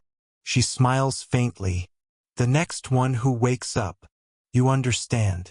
Outside, the snow has stopped falling. The horizon glows with a soft, endless twilight. Neither dawn nor dusk, but something that feels like both. You step back into the coach. The seats are empty, but there's warmth, faint and familiar, lingering in the air. You place the final letter on the seat beside you. The reins twitch, the wheels begin to turn, and somewhere behind you, far away in another century, a faint sound echoes, the horn of the last stagecoach, leaving one more time. The road stretches like ribboned glass, vanishing into a horizon that seems to fold and unfold in slow motion. You're not sure if the coach is moving, or if the world is simply sliding beneath it like a painting being unrolled. The horses are gone, yet the sound of hooves remains, soft, rhythmic, steady as a heartbeat. The reins rest loosely in your hands, though they're only symbolic now. An echo of control, perhaps, or a courtesy to keep your hands from trembling. Somewhere behind you, the wind hums. It doesn't whistle or moan anymore. It sings, low, almost like a lullaby. You realize this is the part where the story begins to fade, like breath on a window. But fade isn't the same as end. Fade is what happens when something becomes too gentle for time to hold. Fact of the section. In the late 19th century, when railroads began to overtake stagecoaches, many drivers transitioned into new professions: livery stable owners, wagon repairers, even early chauffeurs. But some simply refused. Records from Wyoming and New Mexico mention men who rode empty for years, guiding coaches with no passengers, simply maintaining the route as if expecting time itself to renew their contracts. Obscure tidbit. One letter from a Nevada postal clerk in 1909 notes, "A driver passed by the window at noon, though our stage line has been disbanded since April. I waved. He nodded back. The road was empty." Historians still debate whether this was metaphor, exaggeration, or one of those strange half-memories that border on folklore. You lean out the window now, and the landscape isn't quite snow anymore. It's parchment, drawn hills, brushed trees, lines of ink bleeding where rivers should be. The sky above you has been painted in deep navy and burnished silver, the kind of twilight that doesn't belong to any season. You recognize this road. You've traveled it before, not in this life, maybe not in this form, but somewhere deep in the slow-turning reel of memory you've been here. You can almost hear Clara's laughter again. The merchant's story about his lucky coin. The preacher's quiet humming of a hymn that nobody sang to the end. They linger not as ghosts, but as impressions. Sketches that remain faintly visible even after the ink has run dry. A thought surfaces, slow as molasses. Maybe the stagecoach isn't a machine, or a relic, or even a symbol. Maybe it's a habit, the human need to keep delivering something. Words, stories, memories. Even when there's no destination left. The wheels creak. The air thickens with the scent of pine and frost and something older. Candle smoke, ink, a whisper of distance. You breathe out, and for a fleeting moment you feel completely at rest. Like the world has finally stopped insisting that you arrive anywhere at all. It starts as a shimmer beneath the wheels. A soft blue glow, pulsing gently like a heartbeat under ice. You think it's moonlight at first, but then the glow spreads, curling into the wood, the iron, even the leather seams of the coach. You look up. The horizon dissolves. The stars are closer now, so close they no longer twinkle, but breathe. You could almost reach out and brush them aside like dust motes. The coach keeps moving, but there's no road beneath you anymore. Only a vast expanse of quiet. Feels like driving through memory. You realize with a sleepy kind of clarity that this isn't really about survival or history anymore. It's about continuity. The way one thing turns into another, and another, until there's no difference between roads and rivers, or stories and dreams. Fact of the section. The term stagecoach comes from the stages of distance it would travel between rest stops, usually 10 to 15 miles apart, where horses were swapped and passengers could eat. Each stage was timed carefully, part of a choreography that linked entire regions together before trains could. The system worked so well that railroads copied its scheduling system, down to the hour marks. Obscure tidbit. In an old 1906 pamphlet about transportation, one anonymous writer noted that the road has never ended. It simply changed materials. Scholars still debate whether this was a poetic metaphor or an uncredited railroad advertisement. Either way, they were right. The coach now floats through what looks like sky but feels like water. Ripples spread where the wheels turn. Every few seconds you catch reflections, scenes from earlier parts of the journey. The tavern with the cracked window, the river crossing, the frozen orchard. All flicker like lantern slides, glowing for a heartbeat, then dissolving back into blue. You close your eyes. The driver's voice comes from somewhere near the front, though you know there's no one there. Almost there, it says softly. You want to ask, where's there? But you already know. The place the road ends isn't a place at all. It's a breath. The one right before you decide to stop holding on. So you do. You release the reins. The horses, long invisible, give a final snort that sounds almost like relief. And as the coach glides forward, lighter, quieter, free, you watch as the wooden frame begins to fade, piece by piece, until all that remains is a faint outline made of light. For a moment, it feels as though you're moving through your own reflection. An endless, gentle loop of travel and rest, sound and silence. Then, in the hush that follows, you hear a bell. A distant, familiar stage stop bell. Its tone stretches into infinity. And just like that, the coach is gone. You're standing on nothing. But somehow it feels like home. The world hums gently around you.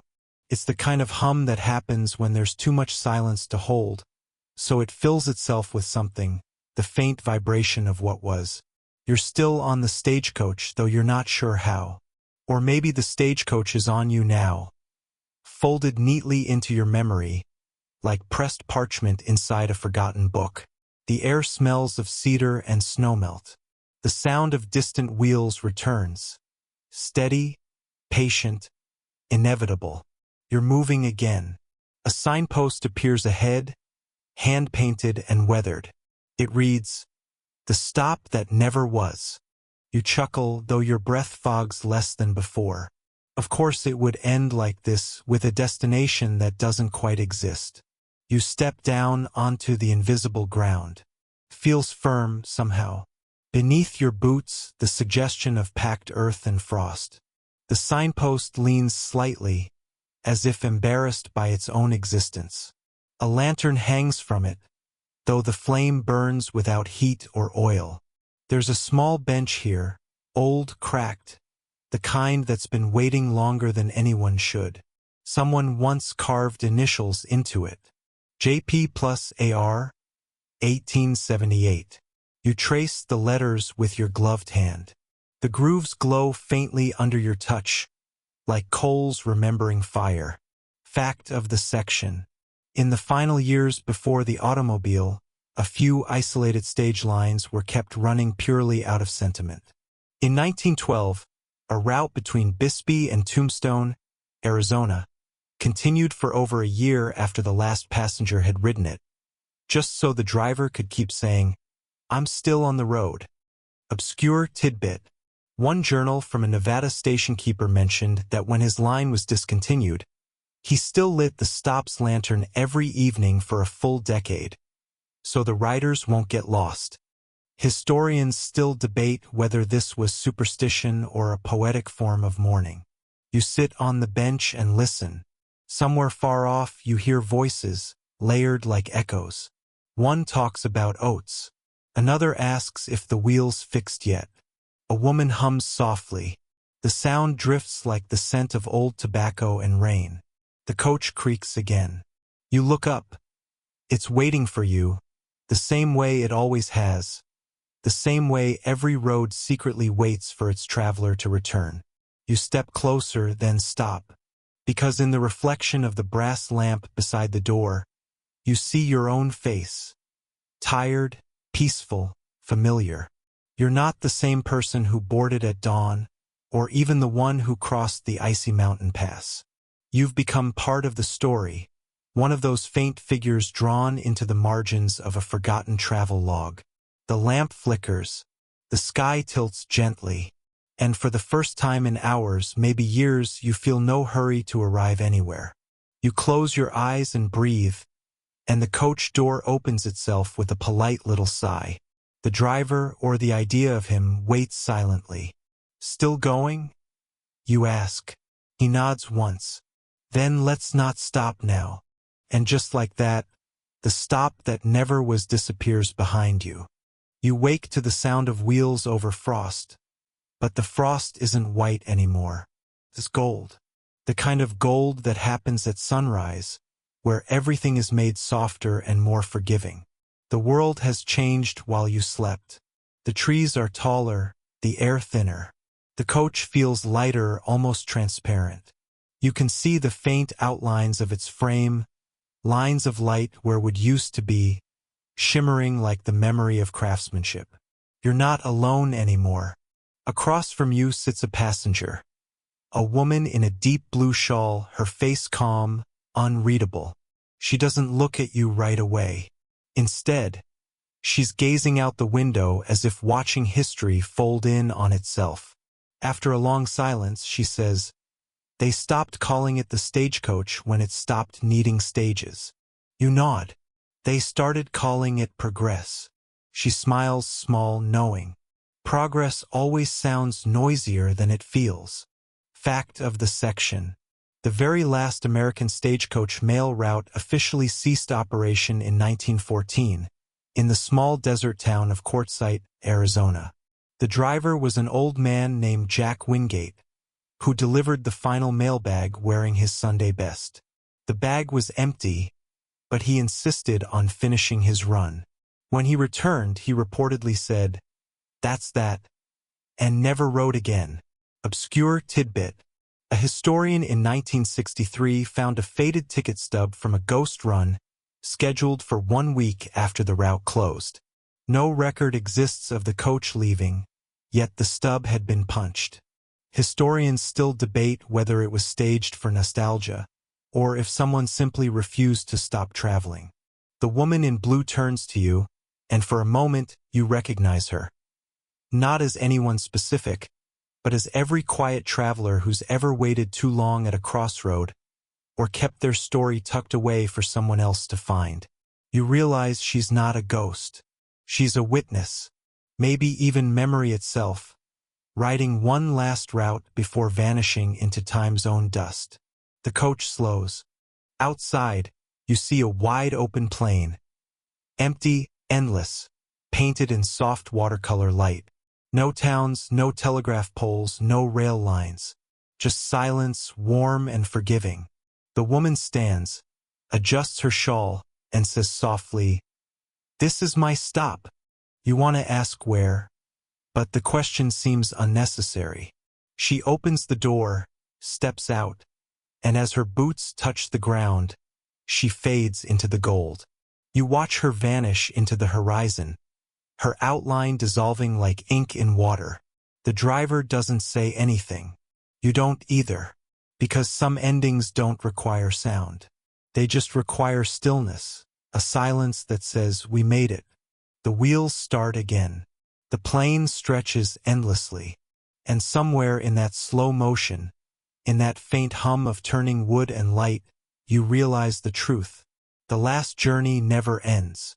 It only grows quieter. The sound of the wheels fades until it's almost a heartbeat, steady, familiar, and slow.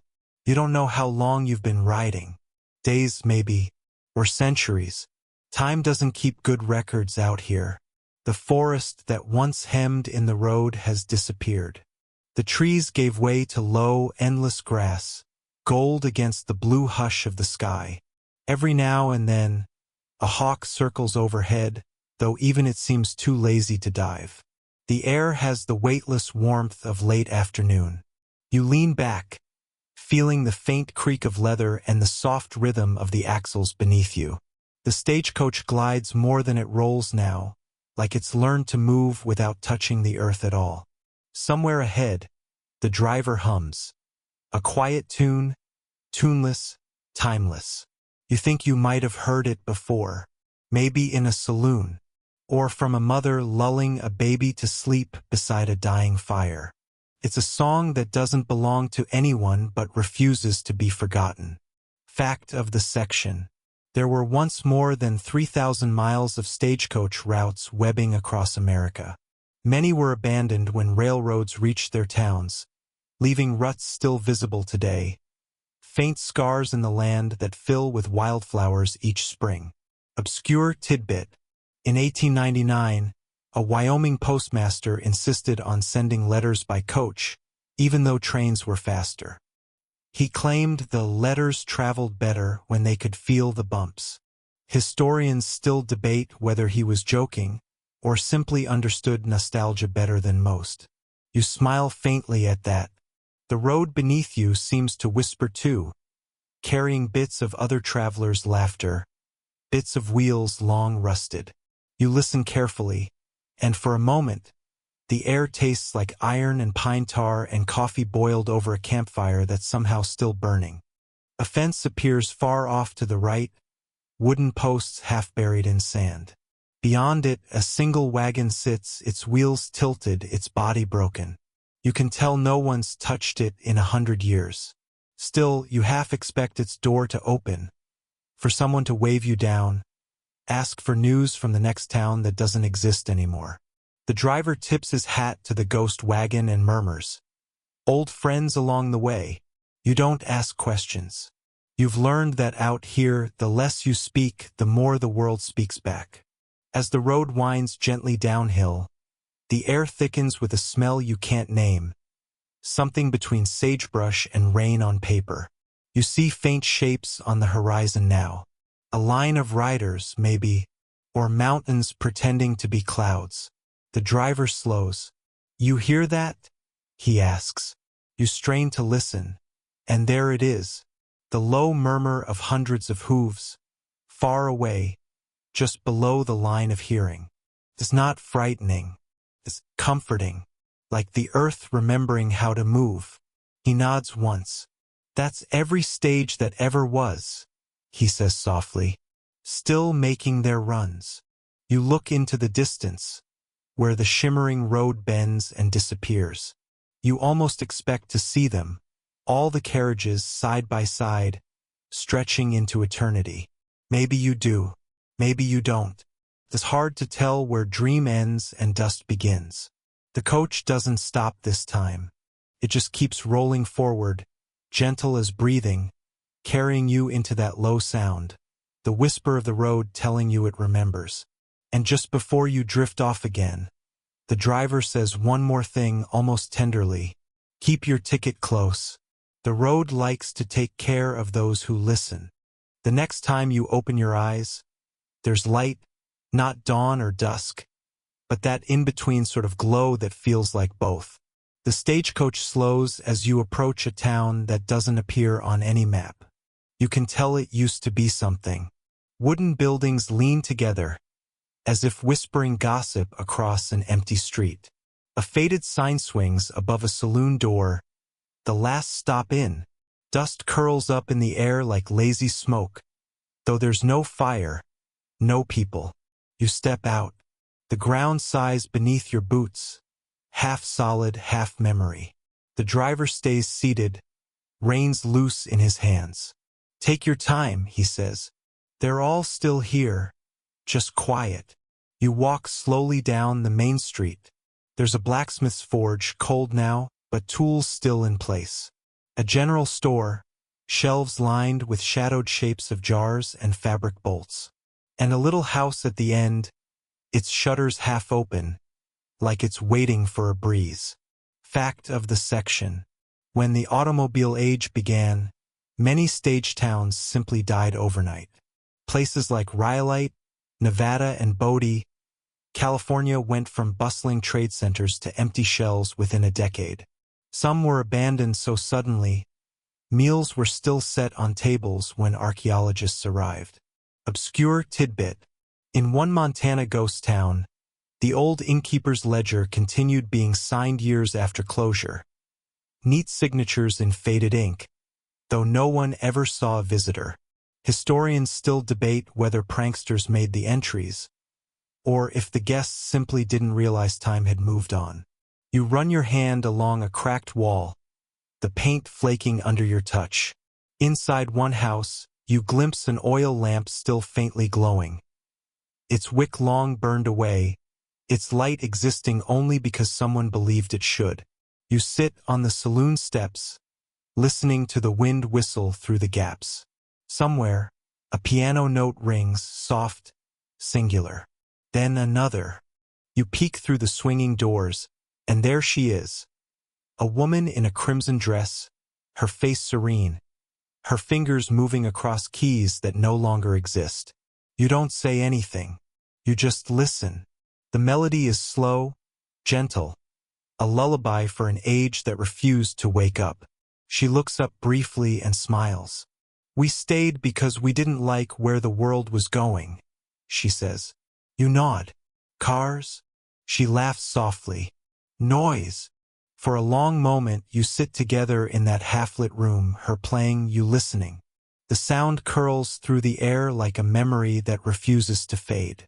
When the song ends, she fades too, dissolving into light motes. You whisper, "Thank you," though there's no one left to hear it. Back outside, the coach waits. The driver tips his hat again. "She plays for everyone who stops," he says. "It's polite to listen once." You climb back aboard, and as the town falls away behind you, you realize it wasn't a town at all. Just a memory of how silence used to sound before engines came. The road stretches ahead, bright and endless. And somewhere in the wind, faintly, the piano plays on, slow, sweet, eternal.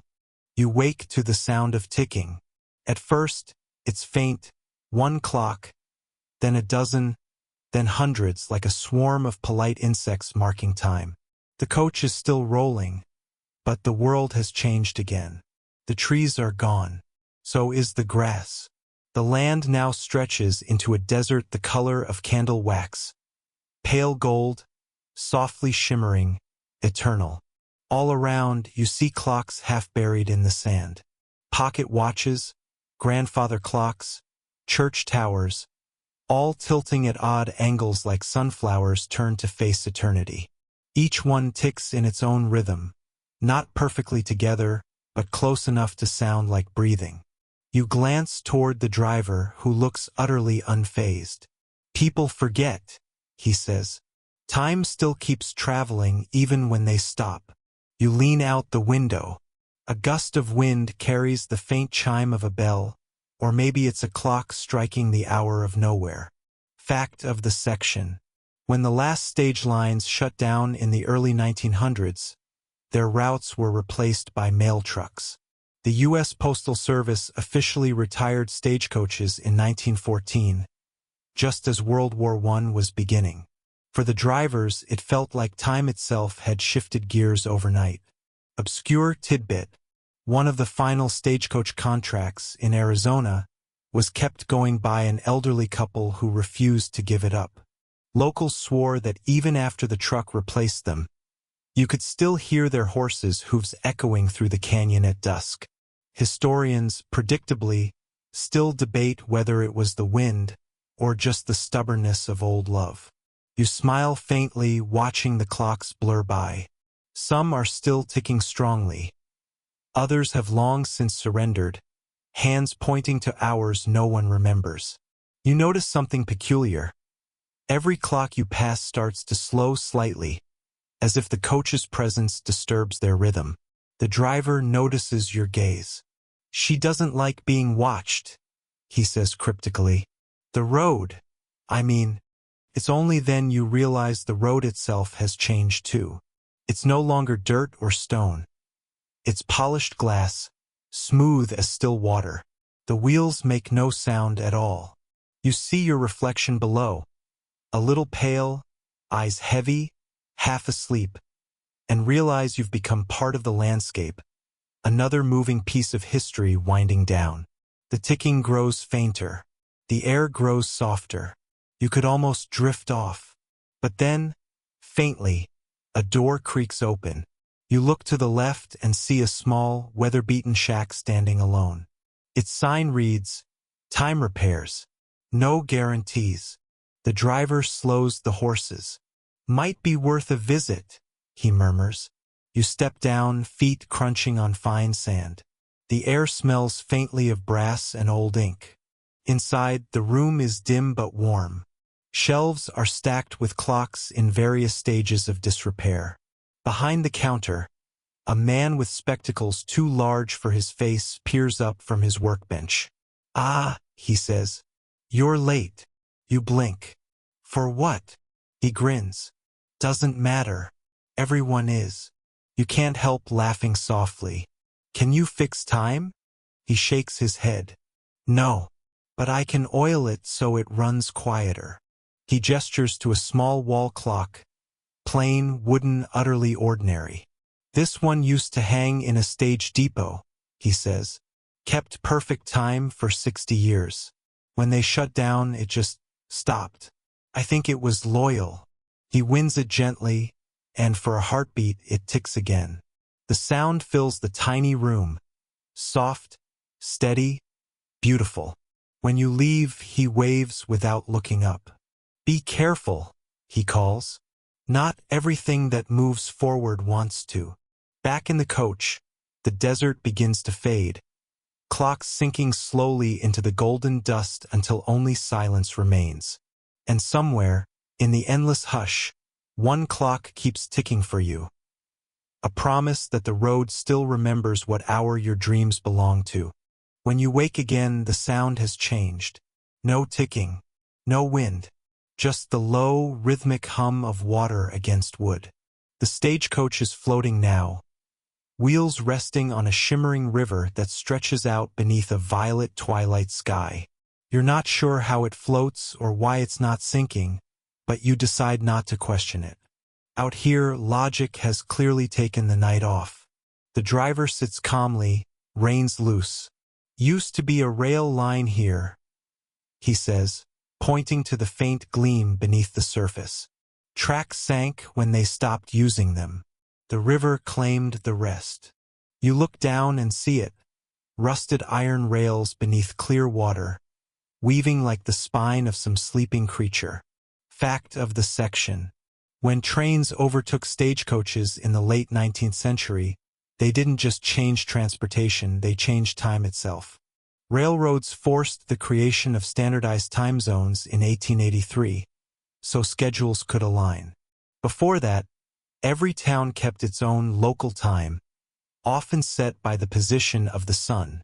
Obscure tidbit: a few stubborn towns refused to adopt railroad time for decades. In one Illinois village, the town clock ran 17 minutes slower than the trains until 1915. Locals joked that God's time didn't need improving.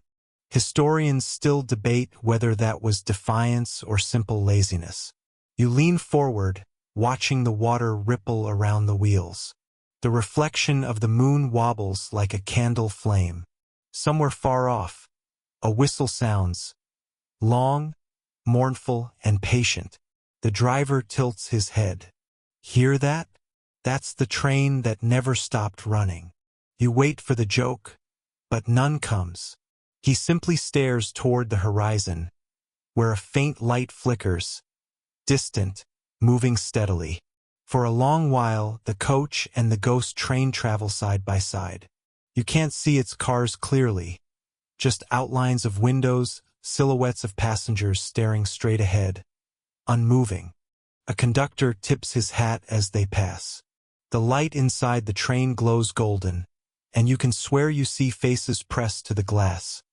Travelers from every age, every route, all still on their way somewhere they'll never quite reach. The water glows faintly with each turn of the wheel. You dip your fingers over the side. It's cold, but not unpleasant. The kind of cold that feels like it's scrubbing away memory. The driver breaks the silence.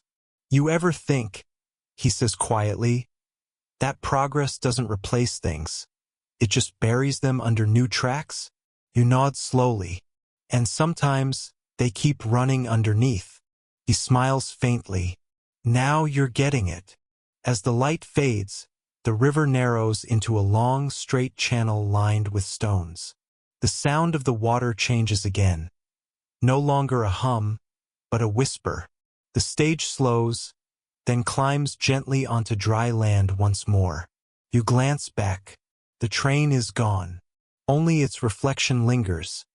Two bright rails curving into the stars. You close your eyes, and for a moment you could swear you're still floating, still moving, still halfway between centuries. The driver adjusts his hat and says, "We'll rest soon." The road's getting sleepy too. The night air hums softly around you, blending the sound of wheels, wind, and time into one long, steady breath. You lean your head against the window, and the world breathes with you. Slow, deep, endless. The road narrows, then widens again into something faintly familiar. You blink sleepily as the stagecoach rolls into what appears to be a small town. But everything is too still. The buildings lean like tired teeth. The paint on the saloon sign has peeled into faint streaks that read something like, "L is ill." You half expect tumbleweeds. Instead, there's a soft flurry of dust that moves as though it's breathing. The driver draws the reins, and the horses snort quietly. "This one," he says, "never left the timetable. It just stopped updating." You step down, boots sinking into a layer of fine powder that might once have been soil. The air smells of old paper and sagebrush. The faint sound of piano keys drifts from the saloon, though the windows are black. Fact of the section. Some stage stops did, in fact, vanish almost overnight once trains took over. Entire towns built around way stations simply emptied when the mail route was rerouted. By 1910, over 100 dead towns dotted the western map, ghostly remnants of timetables no one cared to erase. Obscure tidbit. One town in Nevada reportedly held onto its stage stop sign for 50 years after closure. Locals would repaint the next coach. Tomorrow line every few months, even when no coach had passed in decades. Historians still debate whether this was hope or just excellent dry humor. You push open the swinging doors of the saloon, and they groan like two reluctant storytellers. Inside, the air is thick with quiet. Chairs are still arranged around dusty tables. A single lamp burns weakly on the bar, its flame steady, as if nothing has changed since the last customer left. Behind the counter stands a man in a waistcoat that's faded into near invisibility. He polishes a glass that never quite shines. "Welcome," he says, not looking up. "You're early." "Early for what?" you ask. He chuckles softly. "Closing time." You sit at the bar, and he pours something golden into a chipped glass. It smells like honey, smoke, and the memory of roads. "You from out east?" he asks. You nod. He smiles faintly. Most folks were. Everyone was headed west once, even the stories. You take a sip. It's warm somehow. The kind of warmth that feels earned, like sunlight trapped in a bottle. There's a clock above the bar, stopped at 4:12. You ask him when it last worked. He shrugs. Stopped the night the last coach passed through. Some say it was polite. Didn't want to start without her. Outside, the driver calls softly for you to return. The horses are restless, hooves tapping a quiet impatience. You stand, setting the glass down gently. "Doesn't anyone live here anymore?" The bartender tilts his head. "Oh, they live," he says. "Just not loudly." You glance back one last time before stepping outside. In the fading light, you see faint shapes. Men playing cards, a woman sweeping, a child chasing dust motes across the floor. They shimmer like reflections in water, then fade when you blink. The driver tips his hat when you climb aboard. "You see them?" You nod slowly. "Good," he says. "Means the road still trusts you." The coach moves on, the town shrinking into shadow. The sign out front gleams faintly in the moonlight. "Next coach tomorrow." But you know better now. Tomorrow never left. It just sat quietly, waiting for someone to believe in it again. The air changes as the stage climbs higher. The scent of dust gives way to pine, then to cold, pure air that feels almost electric in your lungs. You're somewhere above the line where maps usually bother to draw details. The horses move slower now, each step measured, echoing softly against the stone. The driver hums an old tune, half lullaby, half dirge. You glance out the window and see lanterns scattered across the hillsides. Hundreds of them, thousands maybe. Some hang from trees, others rest in the grass like fireflies that got tired of moving. Fact of the section: before automobiles became reliable, some of the last long-distance coach routes wound through mountain passes. Drivers would light lanterns and place them along dangerous stretches to guide the next travelers through the dark. A few of those old glass lanterns still turn up today, their wicks long since burned away, their soot marking the final breath of an era. Obscure tidbit: in Colorado, there's an old folktale about the Lantern Woman, a widow who supposedly lit lamps for lost stagecoaches. Locals claimed that, on foggy nights, you could see her lights moving in impossible patterns, tracing roads that no longer existed. Historians still debate whether she was real or a poetic exaggeration of frontier hospitality. The driver gestures at the glowing hillside. Every lantern, he says quietly, marks a traveler who stopped but never quite left. You lean forward, watching as the light flickers over the path. The coach wheels crunch gently over gravel. The stars above are sharp and close, so bright that you half expect to hear them hum. The driver continues, almost to himself. They say this was the last stretch of the old Western mail run. No one came after. When the automobiles arrived, they built a new road down in the valley. Easier, faster, colder. You look ahead. The path narrows into a single silver ribbon between cliffs. Wind curls through the lanterns, making them sway in unison like a slow wave of goodbye. You spot one that's gone dark, its glass cracked. Without thinking, you reach out and relight it with a match from your pocket. The flame catches instantly, glowing steady and calm. The driver watches you with mild amusement. Careful, he says. You light one, you take a little of the road with you. You smile sleepily. Maybe it'll help me find my way back. He nods. Or help it find you. The horses slow at the crest. Below you, the land stretches endlessly. A quilt of rivers, trees, and fading roads. You can see the faint glimmer of metal far in the valley. Cars, railways, electric lines, all moving without waiting. But up here, everything still breathes at a human pace.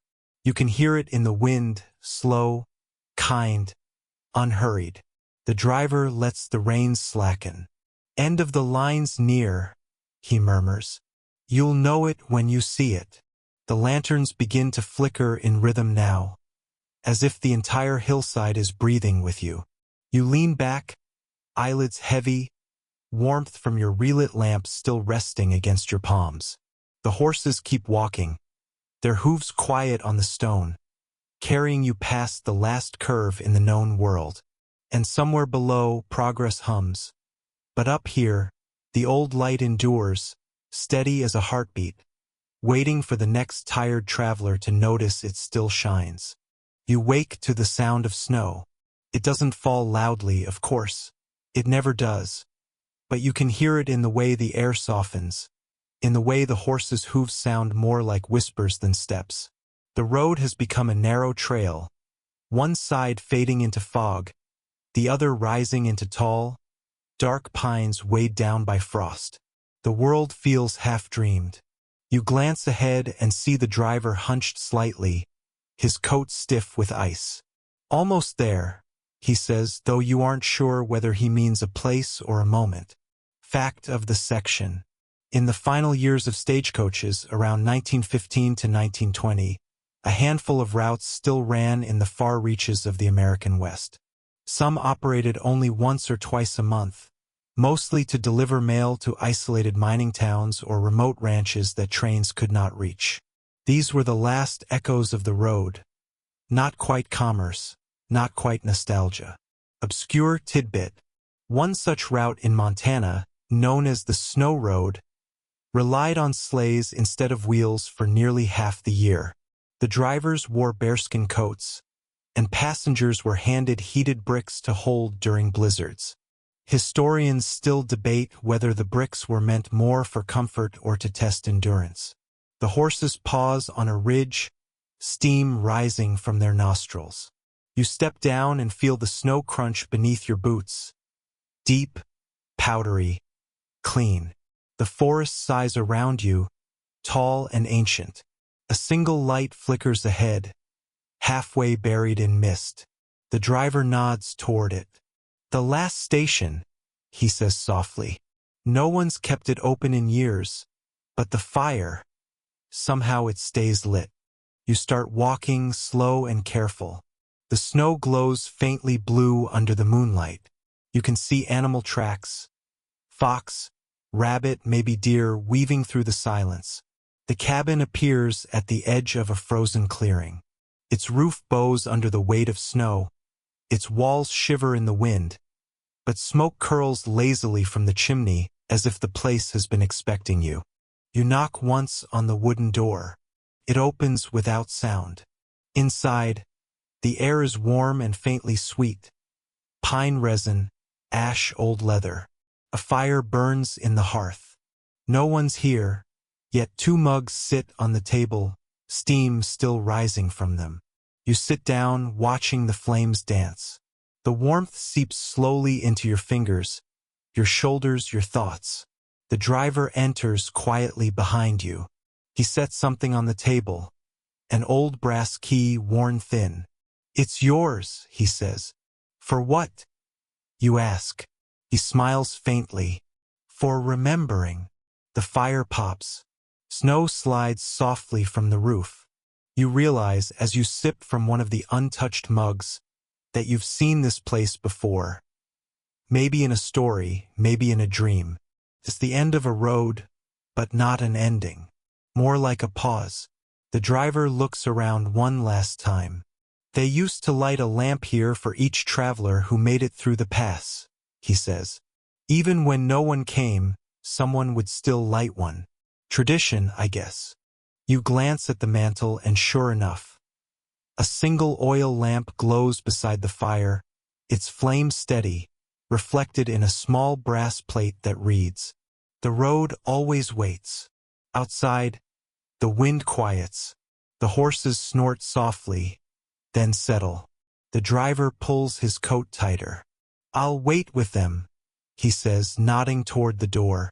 You realize this is where he belongs, part of the road, part of the waiting. You sit a while longer, watching the fire breathe.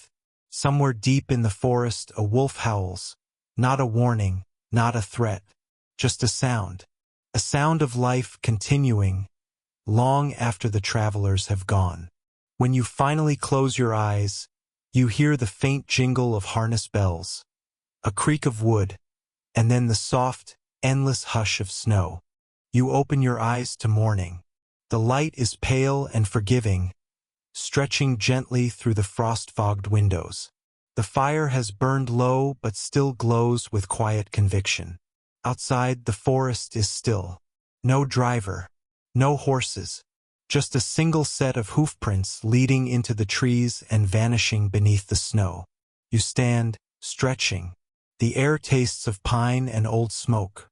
On the table lies the brass key, warm to the touch, though no fire feeds it now.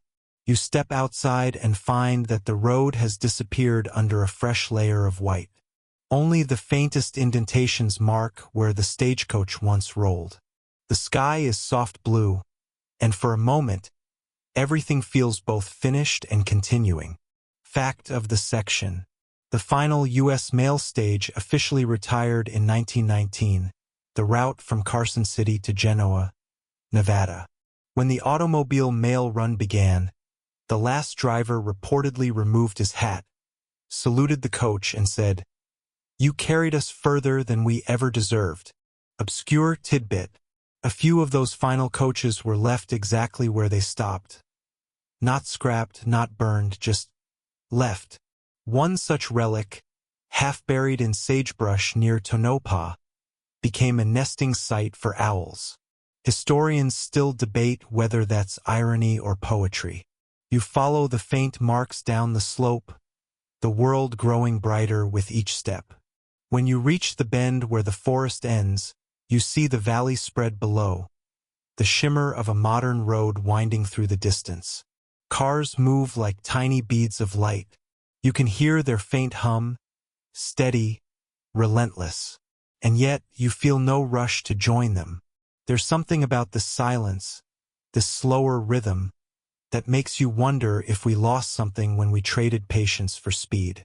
You take one last look at the snowbound cabin behind you. The smoke still rises, impossibly, as though the hearth never goes out. The brass key feels heavy in your hand, then warm, then suddenly light, like memory dissolving into the morning air. You breathe deeply. The cold doesn't sting anymore. It just settles. Then you hear it, faint, far away. The sound of wheels on snow, the soft jingle of reins. You turn, and for the briefest second, the stagecoach appears again, cresting the hill, bathed in golden light. The driver tips his hat. The horses bow their heads. And then, as the wind shifts, they fade into the brightness. Not gone, just beyond reach. You smile almost involuntarily, because maybe that's the truth of all endings. They aren't really endings. They're pauses, quiet spaces that ask you to listen to what still hums beneath the noise. And somewhere, on a road no longer drawn on any map, a lamp still burns. The road always waits. The road softens. The sound of hooves fades into something like a heartbeat, then into something quieter still. A pulse beneath the earth, steady and old. You breathe in, slow and deep. The scent of pine and leather lingers, but it's lighter now, almost transparent. The wind curls through the trees, wrapping around you like a wool blanket, carrying whispers of every journey that ever was. You can almost hear them, laughter, boots crunching on gravel, the low murmur of travelers swapping stories under an endless sky. You picture the stagecoach one last time, the lantern swinging gently, the driver's calm gaze, the horses steady even when the path grew dark. They move slower now, not from exhaustion, but from purpose, as if the world itself were reminding them that rest has its own kind of motion. The light grows softer. The forest deepens into blue. Your thoughts begin to drift, not away, but inward, settling like snow over quiet ground. And in that stillness, something remains. The feeling of movement without haste. The comfort of knowing that even the longest road can end in warmth. The peace of realizing that not everything must be hurried to matter. So breathe again, slower this time. Let the sound of the wind become the rhythm of your own breath. The coach rolls on somewhere beyond your sight, its lantern glowing faintly against the dusk. And the world, kind, wide, patient, hums its soft, unending tune. You don't need to follow it. You've already arrived. Now rest. The road will wait.